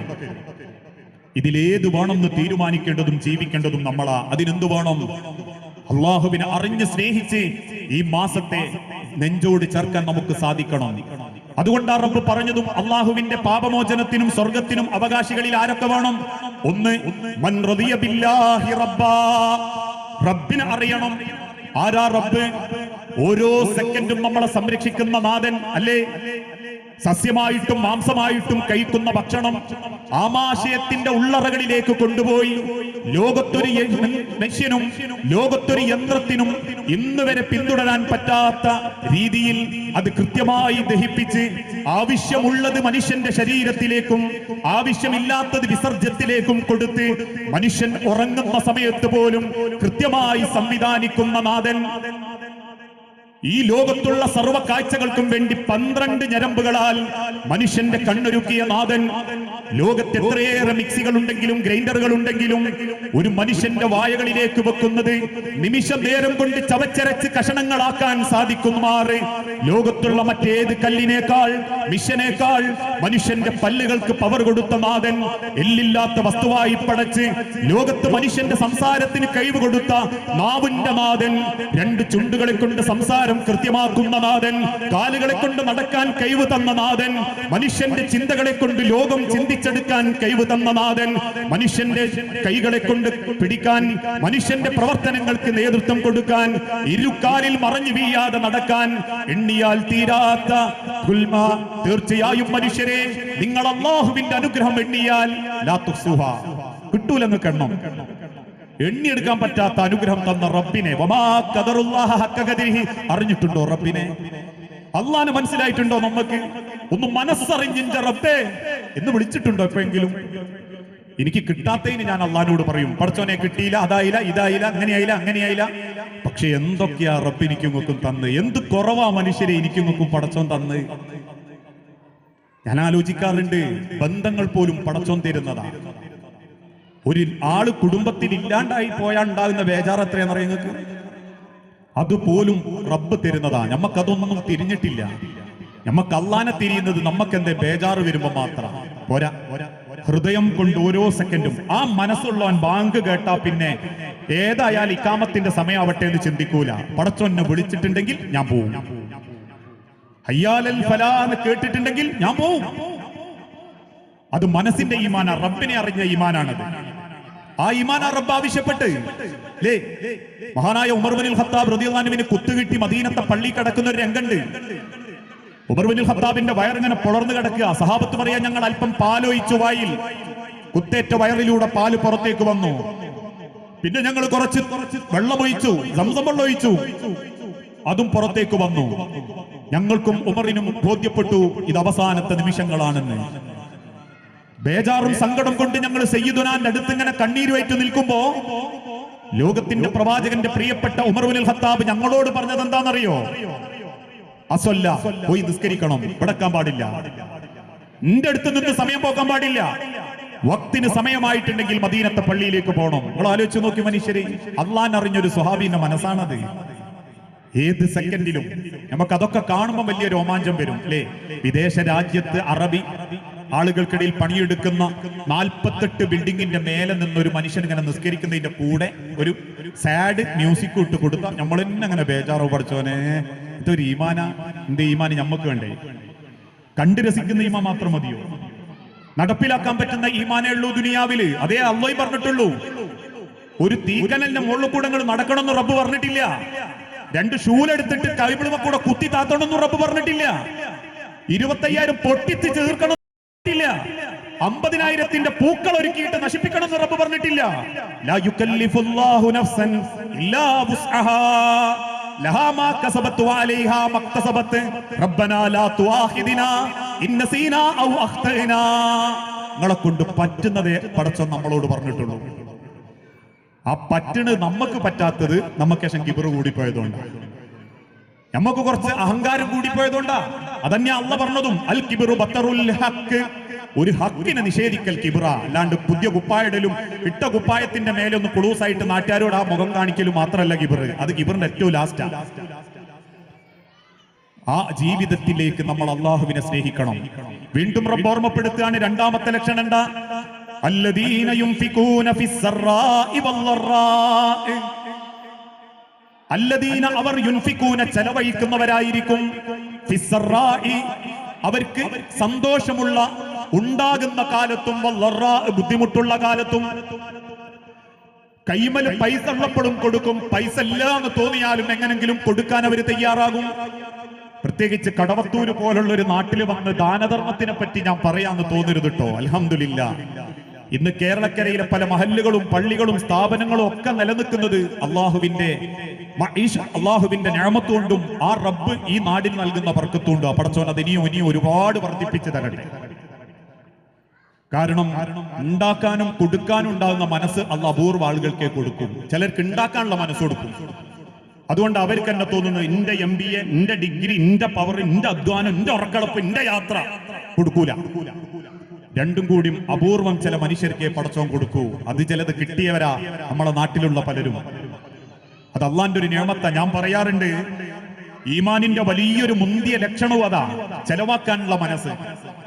റമദാൻ കാലത്തൊക്കെ ഇവിടെ ഞാൻ കേട്ടിട്ടുണ്ട് പള്ളിയിലേക്ക് ഇങ്ങിട്ട ആളുകൾ വിളിച്ചു വരാറുണ്ട് എന്നുള്ളത്. അതൊരു മനസ്സാ, ഒരു നാടിന്റെ ഭംഗി തന്നെയാണത്. കാരണം കൊടുക്കാൻ മനസ്സുണ്ടാകുക എന്ന് പറഞ്ഞാൽ നിസ്കരിക്കുന്നതിനേക്കാളും നോമ്പൊൽക്കുന്നതിനേക്കാളും ഭയങ്കര. കാരണം നിസ്കരിക്കാനും നോമ്പൊൽക്കാനും വലിയ ചെലവൊന്നുമില്ല. ഞങ്ങൾ നാളെ എരഞ്ഞങ്കയും പള്ളിയിൽ ഒരു ബോർഡ് വെച്ച് നോക്കൂ. ഇനി അതല്ലെങ്കിൽ വേറെ ഏത് നാട്ടിലെ പള്ളിയിൽ ഒരു ബോർഡ് വെച്ച് നോക്കൂ. നിസ്കാരത്തിന് 500, ജമാഅത്തിന് 750, ഒദൂന് 250. എന്നാ അറിയാം എത്രത്തോളം ഉണ്ടാവും. അവനാന്റെ കൈമന്ന് നയിച്ചുണ്ടാക്കിയതിൽ നിന്നൊരു 10 ഉറുപ്പ്യ കൊടുക്കാന്ന് പറഞ്ഞാലോ, ഒരു ഇറച്ചി കഷ്ണം കൊടുക്കുന്ന പോലെയാ ചിലർക്ക്. അതുകൊണ്ട് തന്നെ കൊടുക്കുക എന്ന് പറഞ്ഞാൽ അതൊരു ഈമാന്റെ ലക്ഷണമാണ്. നിസ്കരിക്കാനും നോമ്പൊൽക്കാനൊന്നും വലിയ ചെലവില്ലാത്തതുകൊണ്ടും 4.25 ലക്ഷം ഉറുപ്പ്യ മുടക്കുന്നത് സ്വന്തം ആചാരാന്നുള്ള ഒരു പെരുമ കിട്ടാനും ഒക്കെയാണെന്ന് ചിന്തിക്കുന്നവർക്ക് ആ ചെലവാക്കലൊന്നും വലിയ പ്രയാസം തോന്നുന്നില്ലെങ്കിൽ, അള്ളാന്റെ മാർഗത്തിൽ കൊടുക്കുക എന്ന് പറഞ്ഞാൽ ചിലരൊക്കെ പറയാറില്ലേ, ആളൊക്കെ ഭയങ്കര ദീനിയ, നല്ല ഷാറാ, പിന്നെന്താ പ്രശ്നം? കിട്ടാലേശം മടിയാ, കിട്ടാലേശം മടിയാ, കൊടുത്ത് ശീലം ഉണ്ടാവില്ല. അത് ചില വാപ്പാർക്കും ചില മക്കൾക്കും ചില കുടുംബത്തിനും ചില മനുഷ്യർക്കേ ഉണ്ടാവും. അത് അള്ള കൊടുക്കുന്ന ഒരു നിയമത്താണ്. അത് ഉമ്മാർക്കും ഉണ്ടാവും വാപ്പാർക്കും ഉണ്ടാവും. ചില വീടിനെ പറ്റി പറയല്ലേ, അമ്മ ഉള്ള കാലത്ത് പോയാൽ എന്തെങ്കിലും കിട്ടും. ഇപ്പോഴോ ഒരാൾക്ക് വെള്ളം കിട്ടണമെങ്കിൽ ആ പുരയിലേക്ക് നോക്കാണ്ട് തന്നെ ഇല്ലേ. അതൊക്കെ ഓരോരുത്തർക്കും കിട്ടുന്ന ക്വാളിറ്റിയാണ്. ഞാൻ പറയാറുണ്ട്, ഇപ്പൊ മനുഷ്യന്റെ സ്വഭാവം വരെ അങ്ങനെ. അമ്മ ഉള്ള കാലത്ത് കയറിയമ്പോഴേക്ക് പറയാനും മോളെ വെള്ളം കൊടുക്ക്, പുരയിൽ എന്താ ഉള്ളതെന്ന് വെച്ചാൽ കൊടുക്കാൻ. ചക്കയെങ്കിലും മാങ്ങയെങ്കിലും ഇനി പുഴുങ്ങിയ ചേനയെങ്കിലും ചേമ്പെങ്കിലും പൂളയെങ്കിലും കൊടുക്കും. ഇന്ന് ചില വീട്ടിലേക്കൊക്കെ കയറി ചെന്ന കുടുംബക്കാരനെ ചോദിക്കും ചായ എടുക്കണോ, വെള്ളം കാച്ചണോ വെള്ളം അല്ലെ ചായ എടുക്കണോ, ഒരു 10 വട്ടം അങ്ങോട്ടും ഇങ്ങോട്ടും ചോദിക്കും. ഇറങ്ങി പോകുന്നവരെ ഒരർക്ക് വെള്ളവും കിട്ടുകയില്ല. മടി, അടുക്കളയിൽ കയറാൻ മടി, കൊടുക്കാൻ മടി. എല്ലാവരും അത്തരക്കാരെന്ന് ഞാൻ പറയുന്നില്ല. ഇനി കൊടുക്കും ചിലര്, ഉള്ളിലേക്ക് ഏറ്റവും വേണ്ടാത്ത അങ്ങനെയൊക്കെ. അപ്പോ ഏകദേശം വേണ്ടാത്ത സാധനമൊക്കെ ഉണ്ടെങ്കിൽ ഞാൻ പറയാറുണ്ട്, ചില സ്കൂളിലേക്കൊക്കെ ചിലർ കൊണ്ടുവരും അലുവ കഷ്ണമൊക്കെ. ഏകദേശം 2 ആഴ്ച മുൻപ് അമ്മായി വരവിന് കൊണ്ടുവന്നയക്കും. 2 ആഴ്ച ഫ്രിഡ്ജിൽ വെച്ചിട്ട് തീർന്നില്ലെങ്കിൽ പിറ്റത്തെ ദിവസം സ്കൂളിലേക്ക് കൊണ്ടുവരും ടീച്ചർമാര്, മാഷ്മാര്. എന്തിനാ? ചെലവാക്കാൻ. നാട്ടിലുണ്ട് അങ്ങനെയൊക്കെ. കുറെ ബിരിയാണി ബാക്കിയുണ്ടെങ്കിൽ ഫ്രിഡ്ജിൽ വെക്കും, ചൂടാക്കി 3 ദിവസം തിന്നും. 4-ാം ദിവസം പിന്നെയും തിന്നാൻ ആളില്ല എന്ന് പറഞ്ഞാൽ അപ്പുറത്ത് പുറക്കാത്തീനോട് വയ്ക്കും, കുറച്ച് ബിരിയാണി ഉണ്ടായി എനിക്ക് വേണമെന്ന്. ആ മാനസികാവസ്ഥ മനുഷ്യന് കൊടുക്കുന്ന വിഷയത്തിൽ. പക്ഷേ ഏറ്റവും നല്ലൊരു മുഅ്മിനീങ്ങൾ ആരായിരിക്കും അറിയോ? അവനാം പട്ടിണി കിടന്നാലും മറ്റുള്ളവന് കൊടുക്കണം എന്ന് ചിന്തിക്കുന്നവർ. ബദറിൻ അഥവാ റമദാനിന്റെ 17 ബദർ യുദ്ധം, ഉമൈർ റളിയല്ലാഹു അൻഹു നോമ്പ് നോറ്റിട്ട് ആ യുദ്ധക്കളത്ത് പോകുന്നത്. നോമ്പ് തുറക്കാൻ വേണ്ടിയിട്ട് റസൂലുള്ള സഹാബാക്കൾക്കൊക്കെ ഒരു കാരക്കന്റെ ക്ഷണം കൊടുക്കുമ്പോൾ ഉമൈറിനും കിട്ടും. ഉമൈർ റളിയല്ലാഹു അൻഹു ചോദിക്കും, റസൂലേ, ഈ കാരക്ക തിന്നുന്നതിന്റെ മുൻപ് ഞാൻ മരിച്ചാ സ്വർഗം കിട്ടുമോ? റസൂൽ പറഞ്ഞു, കിട്ടും ഉമൈർ. എങ്കിൽ ഇതാ നബിയെ, ആദ്യം യുദ്ധം, എന്നിട്ട് മതി നോമ്പ് തുറക്കലൊക്കെ. അതൊരു മനസ്സാ, കൊടുക്കാനുണ്ടാകുന്ന മനസ്സ്. എല്ലാവരും ദാനധർമ്മികളാവണം. ഉള്ളവര് മാത്രം കൊടുക്കട്ടെ, പൈസക്കാര് കൊടുക്കട്ടെ, അവര് കൊടുക്കട്ടെ, ഇവര് കൊടുക്കട്ടെ അല്ല. 1 ഉറുപ്പ്യ വരുമാനമുള്ളവന് 1 ഉറുപ്പ്യെന്ന് മിച്ചം പിടിച്ചു കൊടുക്കണം. അതായിരുന്നു സഹാബത്തിന്റെ മാതൃക. കത്തിത്തീരാറായ മെഴുകുതിരിയുടെ കുറ്റിയെടുത്ത് കളയുന്ന പെണ്ണിനോട് ഭർത്താവ് ദേഷ്യപ്പെട്ടു. സഹാബാക്കൾ ചോദിച്ചു, എന്തിനാപ്പ ദേഷ്യപ്പെടുന്നത്? ഒരു കുറ്റിയെടുത്ത് കളഞ്ഞ കത്തിത്തീരാറായ. അദ്ദേഹം പറഞ്ഞു, കത്തിത്തീരാറായ മെഴുകുതിരിയുടെ കുറ്റി എനിക്ക് ഇന്നും കൂടി കത്തിക്കാം. അപ്പൊ ഇന്ന് കത്തിക്കുന്നത് എനിക്ക് ലാഭം. അങ്ങനെ മിച്ചം പിടിച്ച് എനിക്ക് എന്റെ റബ്ബിന്റെ സ്വർഗം നേടാൻ എന്തെങ്കിലും കണ്ടെത്തണം. അങ്ങനെ അവര് ചിന്തിച്ചിരുന്നത്.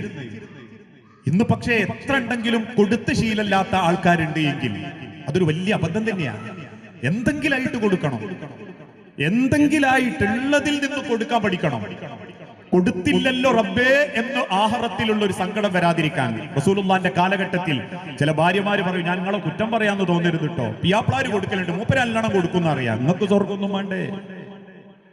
അവനാന്റെ കൈമലും കാലുമലും ചിലപ്പം ഒരു 20 പവനെങ്കിലും ഉണ്ടാവും. ഇപ്പോഴത്തെ 20 പവനം എന്നൊക്കെ പറഞ്ഞാൽ ഏകദേശം 18 ലക്ഷം റുപ്യന്റെ അടുത്താ. പോട്ടെ, ഒരു ഉമ്മ മരിച്ചാൽ തന്നെ അയച്ചപ്പെടുത്തപ്പോ ആൾക്കാർ പറഞ്ഞതാ 16 ലക്ഷം റുപ്യന്റെ മുതൽ ഉമ്മാന്റെ കൈമലുണ്ട്. 8 ചിറ്റ് 8 16. കൈത്തിലൊരു നേരിയ മാല, പിന്നെ കൂട്ടി വെച്ചതൊന്ന്, കൈമല് 3 വള, ഇടത്തെ കൈമല് 1 വള, ഞരമ്പുമല അല്ലെങ്കിൽ മോതിരം കിട്ടി. എല്ലാം കൂടി നോക്കുമ്പോൾ ഏകദേശം ഒരു 13 ലക്ഷം റുപ്യന്റെ മുതലുണ്ട്. റസൂലുള്ളാഹിന്റെ കാലഘട്ടത്തില് ബിലാൽ റളിയല്ലാഹു അൻഹുവിനോട് റസൂലുള്ള പറയും, ബിലാലെ, ഈ 1 പെണ്ണുങ്ങൾ എടുത്തു വയ്ക്കുക, എല്ലാവരോടും ചോദിക്കുക എന്തുണ്ട് ഇസ്ലാമിന് കടം കൊടുക്കാൻ. സഹാബാക്കൾ പട്ടിണിയാന്ന് പറയണം, ഇസ്ലാമിക ലോകത്ത് ഇനി ഒരുപാട് കാര്യങ്ങൾ ചെയ്യാനുണ്ട് എന്ന് പറയണം. ബിലാൽ റളിയല്ലാഹു അൻഹു ഇങ്ങനെ തിരിച്ചു വരുമ്പോ തട്ടം നിറയെ സ്വർണമായിരുന്നു. ഉള്ളത് മുഴുവനും കൊടുക്കണ്ട, ഒരു പണത്തൂക്കൊക്കെ നിങ്ങൾ നിങ്ങൾക്ക് വേണ്ടി കണ്ടെച്ചോളൂ, ഒരു കാപ്പണത്തൂക്കത്തിൽ നിന്ന് കണ്ടെച്ചോളൂ. നാളെ പടച്ചോന്റെ മണ്ണുക്ക് കടങ്ങുമ്പം കണ്ണു നിറഞ്ഞ് യാത്രയാക്കുന്ന ഭർത്താവിന്റെ ഹൃദയത്തിന്റെ തൃപ്തിയോടൊപ്പം നിലനിൽക്കുന്ന ദുനിയാവിലുള്ള ഒരു സ്വതക്കയായ ജാരിയായ സ്വതക്കുണ്ടെങ്കിലുണ്ടല്ലോ, പറഞ്ഞു പോയതും ചെയ്തു പോയതും പറ്റിപ്പോയ അബദ്ധങ്ങളൊക്കെ പടച്ചോൻ കബറിൽ പുറത്തിരുന്ന ശിർക്ക് ചെയ്യാതെ മരിച്ചുപോയാൽ അതേത് പാപാണെങ്കിലും ഏത് കുറ്റാണെങ്കിലും ശിർക്കൊയ്യുക. അതുകൊണ്ടാ റബ്ബ് പറഞ്ഞതും സ്വർഗത്തിന് വേണ്ടി മത്സരിക്കുന്നവരുടെ യോഗ്യത വിഷമാവസ്ഥയിലും സാമ്പത്തികാവസ്ഥയിലും കൊടുക്കാനുള്ള മനസ്സ് അവർക്കുണ്ടാകും. മറ്റൊരാളെ നോക്കി നിൽക്കൂല, ആദ്യം എന്റേത് കൊടുക്കട്ടെ എന്ന് ഞാൻ ചിന്തിക്കും. രണ്ടാമത്തത് വൽ ഖാദിമീനൽ ഗൈള, കോപം നിയന്ത്രിക്കുന്നവരായിരിക്കും അവർ, ദേഷ്യത്തെ നിയന്ത്രിക്കാൻ പഠിച്ചവരായിരിക്കും. എന്തിനാ റമദാൻ? അസ്വിയാമു ജുന്നത്തുൻ, പരിചയ. തെറി കേൾക്കുന്ന സമയത്ത് പോലും പരിചയ. ദേഷ്യം കൊരച്ചു ചാടി മനസ്സിനെ സങ്കടപ്പെടുത്തുമ്പോ പോലും അസ്വിയാമു ജുന്നത്തുൻ, പരിചയ. മുഅ്മിനീങ്ങളുടെ സ്വർഗത്തിന് വേണ്ടി അധ്വാനിക്കുന്നവരുടെ ഏറ്റവും നല്ലൊരു ലക്ഷണം വൽ ഖാദിമീനൽ ഗൈള, അവർ കോപം നിയന്ത്രിക്കുന്നവരായിരിക്കും. പക്ഷെ ഇന്ന് ഒരു മനുഷ്യന്റെ ഏറ്റവും വലിയ ജയം എന്താണെന്നറിയോ? നാവുകൊണ്ട് ജയിക്കല. ഒരാളുടെ ഏറ്റവും വലിയ കായിക ബലം സംസാരബല. സ്വന്തം നാവ് കൊണ്ട് അടിച്ചിരുത്തുന്നവരുണ്ട്, തെറി വിളിക്കുന്നവരുണ്ട്, തോന്നിയാസം പറയുന്നവരുണ്ട്, കെട്ടിയ പെണ്ണിനോട് പോലും വൃത്തികെട്ട വാക്കുച്ചരിക്കുന്നവരുണ്ട്, മനുഷ്യ ശരീരത്തിന്റെ രോമങ്ങൾ പോലും വിളിച്ച് പരിചയപ്പെടുത്തുന്നവരുണ്ട്. അത്രയേറെ മനുഷ്യന്റെ നാവുകൾ ഇന്ന് ദേഷ്യം നിയന്ത്രിക്കാൻ പറ്റാത്ത അവസ്ഥയിലാണ്. എത്ര ബന്ധങ്ങൾ തകർന്നു. എന്തിന്റെ പേരിൽ ആ കുടുംബങ്ങളും ബന്ധങ്ങളും തകരുന്ന്? ഓന്റെ ആ വാക്ക് സഹിക്കാൻ പറ്റുന്നില്ല. എത്ര കുടുംബത്തിലാ ഉമ്മമാരും പെൺമക്കളും മരുക്കളും തമ്മിൽ പിണങ്ങി? എന്താ കാരണം? ഉമ്മാന്റെ ആ വാക്ക് സഹിക്കാൻ പറ്റൂലട്ടോ, കുത്തുവാക്ക്. നെഞ്ചിന്റെ ഉള്ളിൽ ആ പെടച്ചിൽ ഇപ്പോഴും ഉണ്ടാക്കും. എത്ര പേർക്ക് മരുക്കൾക്ക് മാത്രാണോ? ഓള വീട്ടുകാര്, മോൻ കെട്ടിയ വീട്ടുകാര്, മോനോട്, പിയാപ്പനോട്. നേരത്തെ സൂചിപ്പിക്കപ്പെട്ടതുപോലെ അള്ളാഹു ചോദിച്ചൊരു ചോദ്യമുണ്ട് അല്ലേ? വലാ യഅതബ്ബു ബഅദുകും ബഅദാ അയുഹിബ്ബു അഹദുകും അൻ യഅകുല ലഹ്മ അഖീഹി മൈതാ. മരിച്ചു കിടക്കുന്നവന്റെ പച്ചയിറച്ചി തിന്നുന്നതിൽ ഹരം കണ്ടെത്തുന്നവര്, ആ ഹരം കണ്ടെത്തുന്നവരാണ് പരദൂഷണവാദികൾ. ഞാൻ പറയാറുണ്ട്, ഇവിടെ എവിടെയാണ് ഇറച്ചിപ്പീടിയാന്ന് എനിക്ക് അറിയൂല. പക്ഷെ നിങ്ങളൊക്കെ ഒന്ന് ആ ഇറച്ചിപ്പീടിന്റെ മുൻപിൽ ഒന്ന് പോയി നിൽക്കണം. ഫുള്ള് ചെലവാകുന്നതിന്റെ മുൻപ് നിങ്ങൾക്ക് കാണാം നല്ലൊരു പോത്തിനങ്ങോട്ട് അറുത്ത്. ഇനി ഉലുഹിയത്തൊക്കെ വരാനല്ലേ, ആ സമയത്തൊന്ന് കണ്ടെന്നാ മതി. അതിനും കൂടിയൊക്കെ തന്നെയാ പഠിച്ച ഉലുഹിയത്തൊക്കെ പറഞ്ഞെന്ന്. നല്ല പോത്തിനെ മൂരിനങ്ങോട്ട് അറുത്തിട്ട് അതിന്റെ കാലൊക്കെ അങ്ങോട്ട് മാറ്റി ഒരൊറ്റ കാലിന്റെ തൊട പിൻഭാഗത്തെ കാലും കൊണ്ട് തൂക്കും, ഒരു കയറുമൽ കൊണ്ട് തൂക്കിയിടും. എന്നിട്ട് ഒരുത്തൻ ഒരു ചെറിയ കത്തിയേറ്റ് താഴത്തുനിന്ന് ഇങ്ങനെ അരിഞ്ഞിടുന്നുണ്ടാവും. അതുപോലെയാണ് ഒരു അപരൻ, ആണാവട്ടെ പെണ്ണാവട്ടെ, അവൻ ഇല്ലെങ്കിൽ അവന്റെ കുറു അങ്ങോട്ട് തൂക്കുന്നവരുണ്ട്. എന്നിട്ട് അരിഞ്ഞുകൊണ്ട് കൊടുക്കും. പീഡിയക്കൊലയിന്ന് കൊടുക്കും, പള്ളിയിൽ നിന്ന് കൊടുക്കും, എല്ലായിടത്തും കല്യാണപ്പുരയിൽ നിന്ന് കൊടുക്കും, അരിഞ്ഞു കൊടുക്കുക തന്നെയാ. അത് വാരി തിന്നാൻ കുറച്ച് ടീമുകൾ വേറെയും കൊടുക്കുന്നുണ്ട് എന്ന് അറിയിക്കാൻ വേണ്ടി പരക്കം പായുന്നോല് വേറെയും. ഇര കിട്ടിയ കോഴിക്കുട്ടികളെ മാതിരിയാ. എന്തെങ്കിലുമൊക്കെ അങ്ങനെ കിട്ടിയാല് ഓടും. അപ്പടെ അറിയിക്കാം, ഇവിടെ അറിയിക്കാം. കേട്ടോ കേട്ടില്ല, അറിയിച്ചു കൊടുത്താൽ എല്ലാവർക്കും സമാധാനാവും.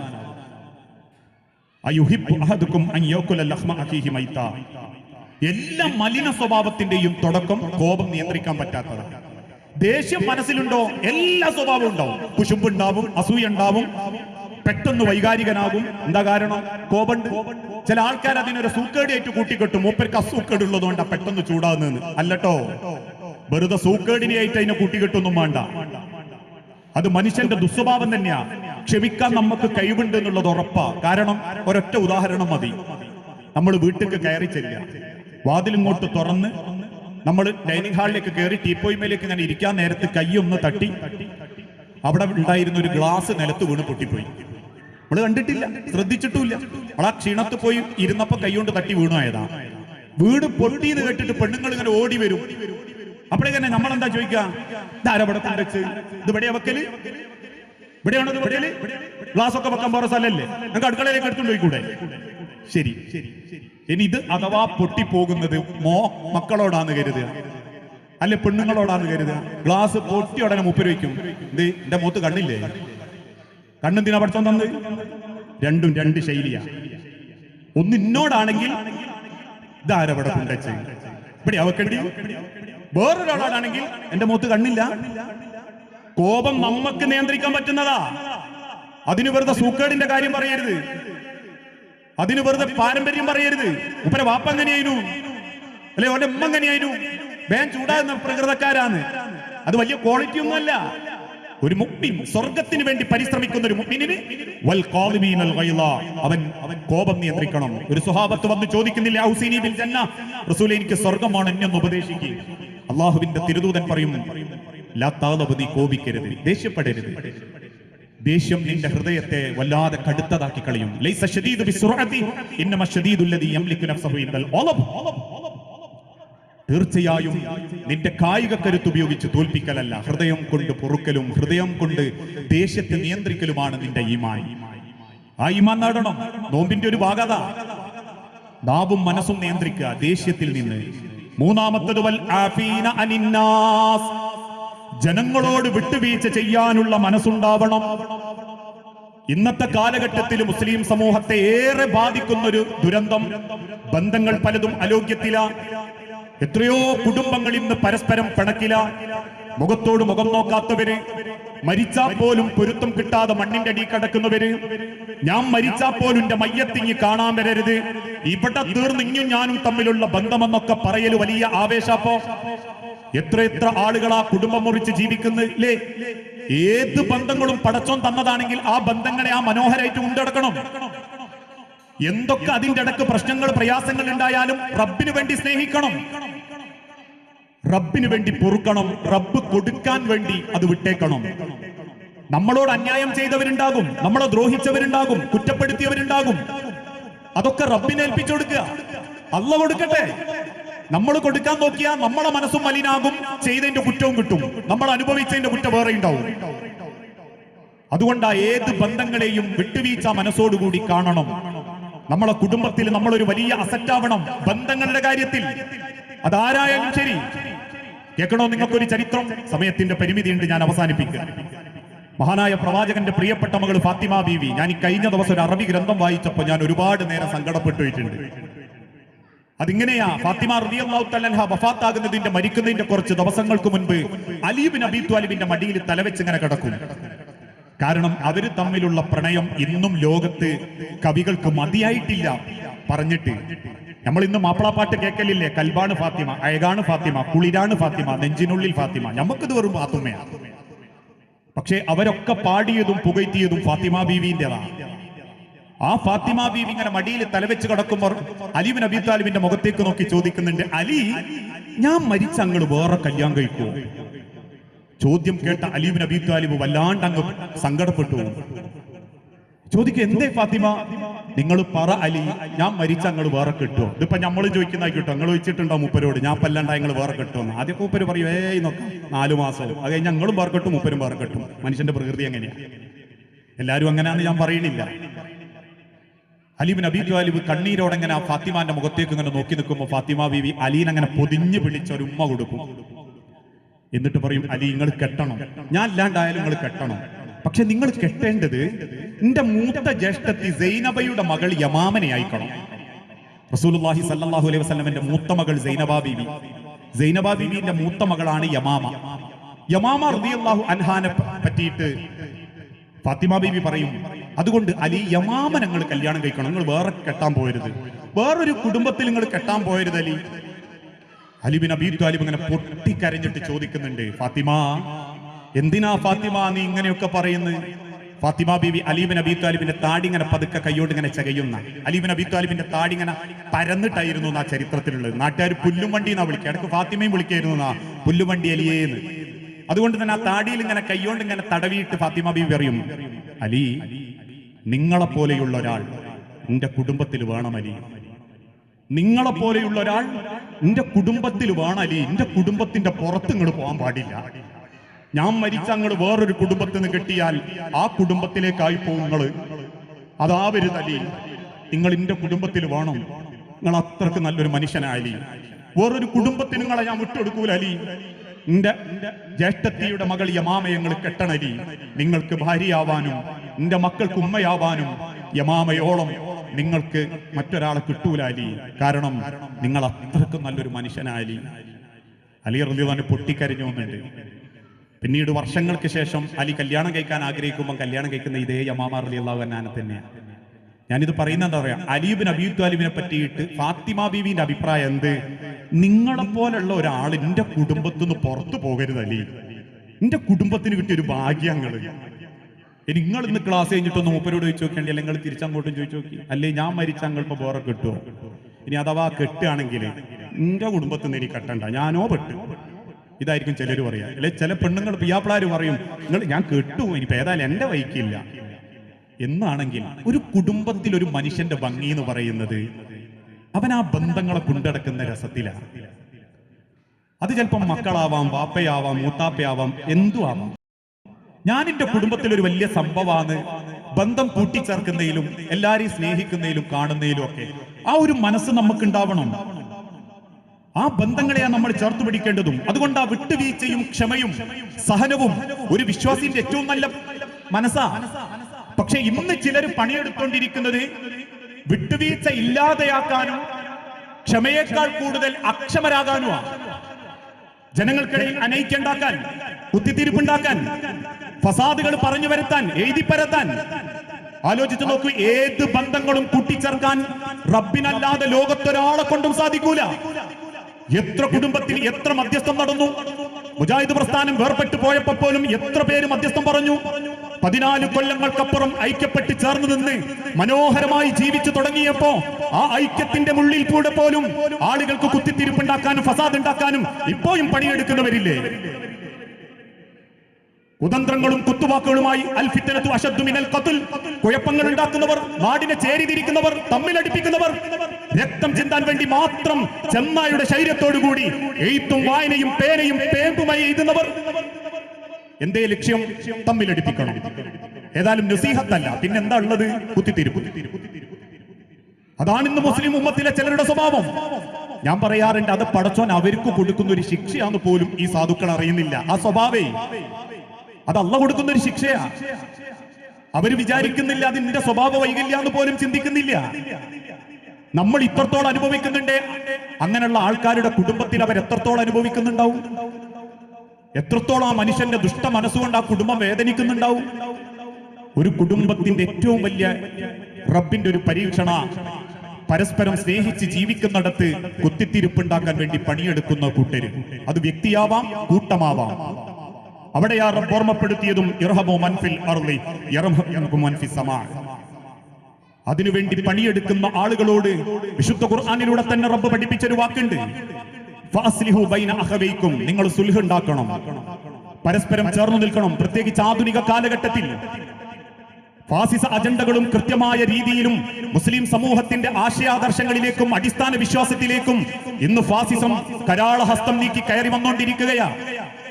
മുസ്ലിം ഉമ്മത്തിന്റെ നിസ്കാരം ഉപേക്ഷിക്കാൻ, മുസ്ലിം ഉമ്മത്തിന്റെ ജനാസ ഉപേക്ഷിക്കാൻ, ഏക സിവിൽ കോഡായിട്ടും മുത്തലാഖായിട്ടും അതിനേക്കാളേറെ വഖഫ് രംഗത്ത് പോലും പിടിച്ചടക്കപ്പെടുന്ന ആധുനിക കാലഘട്ടത്തിൽ മുസ്ലിം സമൂഹം ഏകദൈവ വിശ്വാസത്തിൽ ഉറച്ചു നിന്ന് പണിയെടുക്കേണ്ടതിന് പകരം ഇന്നും മുസ്ലിം സമൂഹത്തിന്റെ വിശ്വാസങ്ങൾക്കെതിരെ വൈകല്യങ്ങൾ ഉണ്ടാക്കി ലോകത്തിന്റെ ഹബീബായ പ്രവാചകന്റെ ഹദീസുകളെ പോലും നിഷ്കരുണം നിഷേധിച്ച് ലോകത്തിന്റെ സൃഷ്ടാവിന്റെ അടിമകൾക്ക് ഇടയിൽ ഫസാദ് ഉണ്ടാക്കാൻ വേണ്ടി പണിയെടുക്കുന്ന ഇതര ആളുകളും ഉള്ളിലുള്ളവരും ഒരേ തൂവൽ പക്ഷികളാണ്. അതുകൊണ്ട് തന്നെ ഏത് ബന്ധങ്ങളെയും സ്നേഹത്തോടെ ചേർത്ത് പിടിക്കണം. അവഗണിക്കുന്നവരും പരിഹസിക്കുന്നവരും ഉണ്ടാകാം. അവർക്ക് മുൻപിൽ ഞാൻ സ്നേഹിക്കുന്നത് എന്റെ റബ്ബിന് വേണ്ടിയാണ് എന്ന ബോധത്തോടുകൂടി എല്ലാ ബന്ധങ്ങളെയും ചേർത്ത് പിടിച്ച് മനോഹരമാക്കാൻ സാധിക്കണം. ആ തിരിച്ചറിവാണ് വൽ ആഫീന അനിന്നാസ്, ജനങ്ങളോട് വിട്ടുവീഴ്ച ചെയ്യുന്ന ഒരു മനസ്സ്. ഇന്ന് പടച്ചോൻ പൊറുത്താലും പടപ്പള് പൊറുക്കൂല എന്നാണ്. അതാ രസം. അള്ള പൊറുത്താലും പടപ്പള് പൊറുക്കൂല. കഴിഞ്ഞ ദിവസം ഒരു ചെറുപ്പക്കാരൻ ആത്മഹത്യ ചെയ്തു. ഇതേ കാരണം, അപ്രതീക്ഷിതമായി അവന് കിട്ടിയ ഒരു മെസ്സേജ് അറിയാതെ അവൻ ഒരു ഗ്രൂപ്പിലേക്ക് അയച്ചുപോയി. അയച്ചുപോയ ഗ്രൂപ്പിലുള്ള മെസ്സേജുകൾ അല്പം വൃത്തികേടായിരുന്നു, വൾഗറായിരുന്നു. പെട്ടെന്ന് തന്നെ തെറ്റ് ബോധ്യപ്പെട്ടു, അവൻ ഡിലീറ്റ് ചെയ്തു. പക്ഷേ വിടാൻ നാട്ടുകാരൊരുക്കല്ല, വിടാൻ കുടുംബക്കാരൊരുക്കല്ല, സമൂഹം ഒരുക്കല്ല. വീണ്ടും പച്ചയർച്ചു തിന്നു. പരസ്യമായിട്ട് സമൂഹത്തിൽ ആ ആളെ, ആ കുടുംബത്തെ, ആ വ്യക്തിയെ ആ സമൂഹത്തിന്റെ മുൻപിൽ അവർ അവഗണിച്ചു, അല്ലെങ്കിൽ പ്രയാസപ്പെടുത്തി. അവസാന ചെറുപ്പക്കാരൻ ആത്മഹത്യ ചെയ്തു. ഇതാ ഇന്നത്തെ മനുഷ്യന്റെ, പ്രത്യേകിച്ച് സോഷ്യൽ മീഡിയ എന്നൊരു ലോകം കയ്യിലുള്ളപ്പോ മനുഷ്യന്മാർക്ക് ഒരു തോന്നല, ആരെ പച്ചർച്ചി എപ്പോഴും തിന്നാണ്. പറയുന്നു മാത്രല്ല, എഴുതിയിടുന്നു പരദൂഷണം തന്നെയാ. അതിന്റെ ഒരു അനുഭവം പറഞ്ഞുതരാം. വർഷങ്ങൾക്ക് മുൻപ് കോഴിക്കോട് ജില്ലയിൽ ഒരു മഹല്ലിൽ രാത്രി ഒരു ചെറുപ്പക്കാരനെ ചിലർ കൂടി പിടിച്ച് മരത്ത് കെട്ടി തല്ലി. അവര് പറയുന്ന അഭിഹിതത്തിന് വന്നോന്നാ എന്തോ, അല്ലാഹു അലം. തല്ല് കിട്ടിയിട്ട് അത് വീഡിയോ പകർത്തി. ഓരോ തല്ല് കിട്ടുമ്പോഴും അവൻ പറയുന്നുണ്ട്, എനിക്ക് പറ്റിപ്പോയി അബദ്ധം, ഞാൻ ഇനി വരൂല, ഈ വൈക്ക് ഞാൻ വരൂല, ഞാൻ തെറ്റ് ചെയ്തിട്ടില്ല, വന്നു പോയതിന് മാപ്പുങ്ങൾ എന്നെ വിടണം, എനിക്ക് കുടുംബമുണ്ട്, മക്കളുണ്ട്, വാപ്പുണ്ട്, ഉമ്മണ്ട്. പക്ഷേ സദാചാര പോലീസുകാര് വിട്ടില്ല. അന്ന് തല്ലിയവരുടെ കൂട്ടത്തിലും വീഡിയോ എടുത്തവരും അത് പോസ്റ്റ് ചെയ്തു. യഥേഷ്ടം കേരളത്തിലെ മുഴുവൻ ഗ്രൂപ്പുകളിൽ അത് പറന്നു. അതങ്ങനെയാണല്ലോ. ആരാന്റെ എന്തെങ്കിലും ഒരു രസം പിടിപ്പിച്ച രഹസ്യമൊക്കെ ഉണ്ടെ കേൾക്കാനെന്ത് രസാന. വെളഞ്ഞു ഇപ്പൊ പറ്റുന്ന ഈച്ചന്റെ മാതിരിയാ. പിന്നെ അത് ബുള്ള് കണ്ടാലേ അവർക്ക് സമാധാനമാവും. അത് കേട്ട് രസിച്ചിരുന്നവരൊക്കെ കാലം കഴിഞ്ഞു. 4 വർഷങ്ങൾക്ക് മുൻപ് ഒരു ചെറുപ്പക്കാരൻ ആക്സിഡന്റിൽ മരിച്ചു. ആ ചെറുപ്പക്കാരൻ ആരാന്നറിയാം നിങ്ങൾക്ക്? അന്ന് ഈ ചെറുപ്പക്കാരനെ തല്ലുന്ന കൂട്ടത്തിലുള്ളവനും വീഡിയോ എടുത്തവനുമാണ്. അന്ന് അവൻ ഫേസ്ബുക്കിൽ അവൻ പോസ്റ്റ് ചെയ്തിട്ടുണ്ട്. മരിച്ചു കഴിഞ്ഞതിന് ശേഷവും എന്റെ ഫ്രണ്ടാണോ അല്ലേന്നൊന്നും എനിക്കറിയാല. ഫേസ്ബുക്കിനൊക്കെ അപ്പോഴത്തെ മീഡിയക്കൊക്കെ ഒരു ഇതുണ്ട്. 8 കൊല്ലം മുൻപുള്ളതൊക്കെ 8 കൊല്ലത്തിന് ശേഷം അങ്ങനെ പൊന്തി വരും. അന്ന് നിങ്ങൾ ഇട്ട് ഇതായിരുന്നു എന്ന് പറഞ്ഞിട്ട്. അന്ന് ആ ചെറുപ്പക്കാരൻ മരിച്ചത് ഞാൻ അറിഞ്ഞിട്ടുണ്ട്. ഇക്കഴിഞ്ഞ 4 മാസങ്ങൾക്ക് മുൻപ് അവന്റെ ഒരു റിക്വസ്റ്റ് ആയിക്കൊണ്ട് ആ വീഡിയോ വീണ്ടും എനിക്ക് വന്നു. ഏതാ വീഡിയോ? 11 കൊല്ലങ്ങൾക്ക് മുൻപായി ഇരുട്ടത്ത് തല്ലിയ കാഴ്ച. ഇത് പോസ്റ്റ് ചെയ്തവനിപ്പോ എവിടെയാ കിടക്കുന്നത്? മണ്ണിന്റെ അടിയിൽ. ഇതിപ്പോഴും ആരാ ഷെയർ ചെയ്യുന്നത് കണ്ടുകൊണ്ടിരിക്കുന്നത്? അറിയാത്ത നൂറുകണക്കിന് മനുഷ്യന്മാർ. മരിച്ചാൽ പോലും കബറിൽ പടച്ചോൻ വെറുതെ വിടൂല. മരിച്ചാൽ പോലും കബറിൽ പടച്ചോൻ സ്വൈര്യം തരൂല. പറഞ്ഞു പോയതും പ്രചരിപ്പിക്കപ്പെട്ടതും പോസ്റ്റാക്കി വിട്ടതൊന്നും തിരിച്ചെടുക്കാൻ പറ്റാത്ത കാലത്തോളം പടച്ച റബ്ബിന്റെ കബറിൽ പോലും പടച്ചോൻ സ്വൈര്യം തരൂല. അതുകൊണ്ട് ആ മനുഷ്യരെ ജനങ്ങൾക്കിടയിൽ എന്തെങ്കിലും പ്രശ്നങ്ങളോ കുടുംബത്തിലോ ഉണ്ടെങ്കിൽ പറഞ്ഞുണ്ടാക്കൊന്നും വേണ്ട. നിങ്ങളുടെ ഭാഗത്ത് നിങ്ങൾ അതങ്ങ് പൊരുത്തപ്പെട്ടേക്കുക, ക്ഷമിച്ചു കൊടുക്കുക, അള്ളാനെ ഏൽപ്പിച്ചു കൊടുക്കുക, നാഥനു വേണ്ടി സ്നേഹിക്കുക. ഞാൻ നിർത്തുക. ഒരു വിശ്വാസിയുടെ ഏറ്റവും വലിയ ലക്ഷണമാണ്. പക്ഷെ ഇന്ന് പള്ളിയിൽ ഒന്നാമത്തെ സഫിൽ, രണ്ടാമത്തെ സഫിൽ, മൂന്നാമത്തെ സഫിൽ പള്ളി മൊത്തം പണക്കാരാ, അലോഗ്യക്കാരാ. തങ്ങളോട് ലോഗ്യല്ല, മറ്റവനോട് അലോഗ്യം, ഇവനോട് അലോഗ്യം. കഴിഞ്ഞ ദിവസം ഒരു മയ്യത്ത് സ്കരിച്ച് പള്ളിന്റെ ബാക്ക് ഭാഗത്ത് ഇങ്ങനെ നിൽക്കുമ്പോൾ മയ്യത്ത് ഇങ്ങനെ മുമ്പ് കൂടെ കൊണ്ടുപോകുന്നുണ്ട്. അപ്പൊ സൈഡിലുള്ള രണ്ട് പ്രായമുള്ള കാരണന്മാര് പറയാ, പോകുന്ന ഊക്കുണ്ടോ, എന്തൊക്കെ കാണിച്ചൂട്ടിയ മനുഷ്യനാ, പെങ്ങളെ കോടതി കയറ്റി, അനിയനെ തല്ലി, എന്തൊക്കെ പ്രശ്നം, ഈ അങ്ങാടിന്ന് ഇത്ര തെറിവിളിയാ നടത്തി. ഇപ്പൊ പോകുന്ന ഊക്കുണ്ടോ, 3 വള്ളത്തുണിയിൽ ഇതന്നെ ഉള്ളൂ. പടച്ചോന്റെ മണ്ണ് കൊണ്ടുക്കുമ്പം ആ മണ്ണ് വേഗം ശരീരത്തിൽ പറ്റാണ്ടിരിക്കേണ്ട ഒരു വള്ളത്തുണി അല്ലാണ്ട് വേറൊന്നുമില്ല മേല്.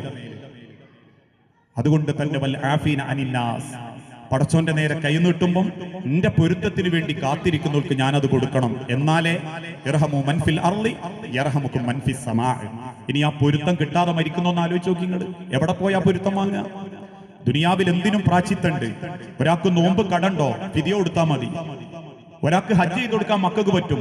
ഒരാൾ നേർച്ച ചെയ്ത് വീട്ടാൻ പറ്റിയില്ല, അയാൾ ഫിദിയ കൊടുത്താൽ മതി. ശരി, ഒരാള് മറ്റൊരാളെ മനസ്സ് വേദനിപ്പിച്ച് അയാളെ കുടുംബം പിണക്കി, അയാളെ ബന്ധം പിണക്കി, മനസ്സിൽ അലോഗ്യം വരുത്തി മരിച്ചു എന്ന് കരുതുക. ശരി, ആ മരിച്ച വാപ്പാനെ പള്ളിന്റെ ഒന്നാമത്തെ സഫ് കൊണ്ടുവച്ചു. കടം മൂത്ത ജബ്ബാർ ഏറ്റെടുത്തു. ഓക്കെ, പൊരുത്തം ആരേറ്റെടുക്കും? മക്കൾ ചോദിക്കുന്നത് കാണാൻ, വാപ്പാക്കങ്ങൾ പൊരുത്തപ്പെട്ടു കൊടുക്കണമെന്ന്. കിട്ടൂല. അള്ളാന്റെ ഹബീബ നബി തങ്ങൾ പറഞ്ഞതല്ലേ. എന്നിട്ട് അപ്പൊ നാട്ടുകാർ പറയുന്നത് പൊരുത്തം കിട്ടണമെങ്കിലേ നിങ്ങളുമായി പിണങ്ങിയവൻ, മനസ്സ് വേദനിച്ചവൻ നിങ്ങൾക്ക് പൊരുത്തപ്പെട്ടു തരണം, അല്ലാണ്ട് കിട്ടൂല. അപ്പൊ സഹാബാക്കൾ വെച്ച് നബിയെ ഫിദിയുണ്ടോ? ഇതിപ്പോ എല്ലാവരും എടുത്തു വെച്ചും പൊരുത്തപ്പെട്ട് തരണേ എന്ന് പറഞ്ഞാ ആരെയും പൊരുത്തപ്പെടൂല എന്ന് പറഞ്ഞാൽ എന്ത് ചെയ്യും? അള്ളാന്റെ റസൂൽ മദീന മിമ്പറിൽ വെച്ച് പറഞ്ഞു, ലാ യമീന, ഒരു ഫിദിയയില്ല. ഒരു പള്ളി നിങ്ങൾ വാപ്പാന്റെ പേരിൽ ഉണ്ടാക്കി കൊടുത്താലും, ഒരു സ്കൂൾ നിങ്ങൾ ഉമ്മാന്റെ പേരിൽ ഉണ്ടാക്കി കൊടുത്താലും, 1000 ചാക്കരിങ്ങൾ യത്തീമക്ക കൊടുത്താലും, ഉമ്മാന്റെ പേരിൽ കൊടുത്താലും, ലാ യമീന ഫീ ഖത്തിഅത്തു റഹ്മിൻ, കുടുംബ ബന്ധം മുറിച്ചവന് ഫിദിയല്ല.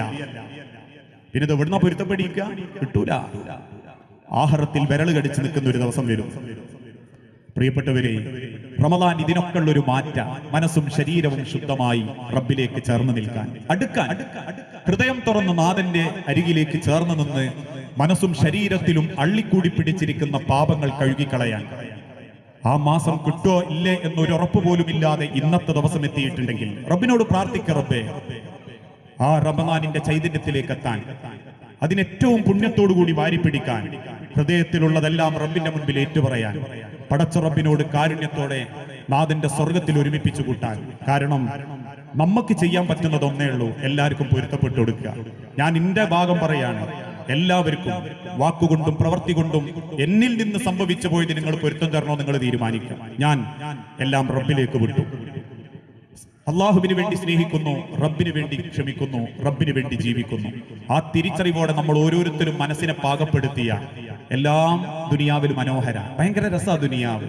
സ്നേഹിച്ച് ജീവിക്കാൻ, ഉള്ളതിൽ തൃപ്തിപ്പെടാൻ, എല്ലാരോടും ചിരിക്കാൻ, എല്ലാരോടും ഹസ്തദാനം ചെയ്യാൻ, ഒരു സലാമിന് പോലും മുഖം തിരിക്കാതെ സലാം മടക്കൽ കൊടുക്കാൻ ആ ഒരു മനസ്സുണ്ടായാൽ മതി. അതിനാവട്ടെ ഈ റമദാന് മുന്നൊരുക്കങ്ങളും എന്ന് ആത്മാർത്ഥമായി പ്രാർത്ഥിച്ച് അറിഞ്ഞും അറിയാതെയും ചെയ്തു കൂട്ടിയിട്ടുള്ള സർവ്വ പാപങ്ങളും അള്ളാഹു നമുക്ക് പുറത്തു മാപ്പാക്കി നൽകുമാറാകട്ടെ. റബ്ബേ, മക്കളില്ലാതെ ഒരുപാട് കുടുംബങ്ങൾ ഇന്ന് പരീക്ഷിക്കപ്പെടുന്നുണ്ട്. ഒരു വസിയത്തായതുകൊണ്ട് പ്രാർത്ഥിക്കുക. മക്കളില്ലാതെ സങ്കടപ്പെടുന്ന കുടുംബങ്ങൾക്ക് മക്കളെന്ന അനുഗ്രഹം നൽകി ഓരോ കുടുംബങ്ങളോടും നീ കാരുണ്യം കാണിക്കണമേ. നാഥ, ചെറുതും വലുതുമായ പല അസുഖങ്ങളിലും മനസ്സ് വേദനിച്ച് ജീവിക്കുന്നവരുണ്ട് റബ്ബേ. എല്ലാം അസുഖങ്ങളും ശിഫ നൽകി ആഫിയത്തോടെ ദീർഘായുസോടെ ജീവിക്കാൻ ഞങ്ങൾക്ക് ഓരോരുത്തർക്കും തൗഫീഖ് നൽകണമേ. അല്ലാഹുമ്മ ഗ്ഫിർ ലിൽ മുഅ്മിനീന വൽ മുഅ്മിനാത്ത് അൽ മുസ്ലിമീന വൽ മുസ്ലിമാത്ത് അല്ലഹിയാഹു മിൻഹും വൽ അംവാത്ത് ഇന്നക മുജീബുദ് ദഅവാതി യാ ഖാദിയൽ ഹാജാത്ത്. اللهم اعز الاسلام والمسلمين واذل الشرك والمشركين. اللهم اجرنا من النار، اللهم اجرنا من النار، اللهم اجرنا من النار. റബ്ബേ, ഇതിൽ പങ്കെടുക്കേണ്ടിയിരുന്ന ഒരുപാട് ആളുകളുണ്ട്. ഈ മഹലിൽ നിന്നും മരണപ്പെട്ടു പോയ നിരവധി കാരണവന്മാര്, രക്ഷിതാക്കള്. റബ്ബേ, എല്ലാവരുടെയും ഖബർ നീ വിശാലമാക്കുകയും അവരെയും ഞങ്ങളെയും ജന്നാത്തുൽ ഫിർദൗസിൽ നീ ഒരുമിപ്പിച്ചു കൂട്ടുകയും ചെയ്യണമേ. നാദാ, ഈ റമദാനിന്റെ ചൈതന്യം പൂർണ്ണമായി ഉൾക്കൊള്ളാനും ഹൃദയം തുറന്ന് നെറ്റിയിലെ വിയർപ്പ് തുള്ളികളുമായി പുഞ്ചിരിക്കുന്ന മനസ്സുമായി റബ്ബിനെ കണ്ടുമുട്ടുന്ന യഥാർത്ഥ മുത്തക്കീങ്ങളിൽ നീ ഞങ്ങളെ ഉൾപ്പെടുത്തി അനുഗ്രഹിക്കണമേ. വാക്കുകൾ എവിടെയെങ്കിലും അതിര് കടന്നു പോയിട്ടുണ്ടെങ്കിൽ അതൊരു വൈകാരികത മാത്രമായി കണ്ട് പൊരുത്തപ്പെടണം എന്നൊരു വസിയത്ത് കൂടി ചോദിച്ച് വസല്ലല്ലാഹു അലാ നബീന. അസ്സലാമു അലൈക്കും വറഹ്മത്തുള്ളാഹി വബറകാതുഹു. അൽഹംദുലില്ലാ, നമുക്ക് വളരെയധികം സന്തോഷമുണ്ട്. പ്രത്യേകിച്ച് നമ്മുടെ ഈ സദസ്സിനെ ഭംഗിയാക്കിയ ഈ ഭാഗത്തുള്ള ആളുകൾ, ഒരുപാട് ആളുകൾ നമ്മുടെ ഈ സ്ക്വാഡ് വർക്കൊന്നും അധികം നമ്മൾ നടത്തിയിട്ടില്ലെങ്കിലും എല്ലാവരും വന്നു ചേർന്ന് നമ്മുടെ ഈ പരിപാടി ഭംഗിയാക്കി തന്ന നിങ്ങൾക്ക് ആദ്യമായി ഞാൻ നന്ദി അർപ്പിക്കുന്നു. മറ്റൊരു കാര്യം അറിയിക്കാനുള്ളത്, നമ്മുടെ കഴിഞ്ഞ റമദാനിൽ പുനഃപ്രസിദ്ധീകരിച്ച KNM കടവത്തൂർ എരഞ്ഞിങ്കീഴ് ശാഖ പുനഃപ്രസിദ്ധീകരിച്ച മൗലവി അബ്ദുസ്സലാം മോങ്ങത്തിൻ്റെ പ്രാർത്ഥനകൾ എന്ന പുസ്തകം നമ്മൾ സൗജന്യമായിട്ട് ഇവിടെ വിതരണം ചെയ്യുന്നുണ്ട്. ആർക്കെങ്കിലും ആവശ്യമുള്ളവർ നമ്മുടെ പള്ളി അക്കൗണ്ടുമായി ബന്ധപ്പെടേണ്ടതാണ്. ഇവിടെ പങ്കെടുത്ത എല്ലാ നേതാക്കന്മാർക്കും ഒറ്റ വാക്കിൽ നന്ദി അർപ്പിച്ചുകൊണ്ട് ഞാൻ നിർത്തുന്നു. അസ്സലാമു അലൈക്കും വറഹ്മത്തുള്ളാഹി.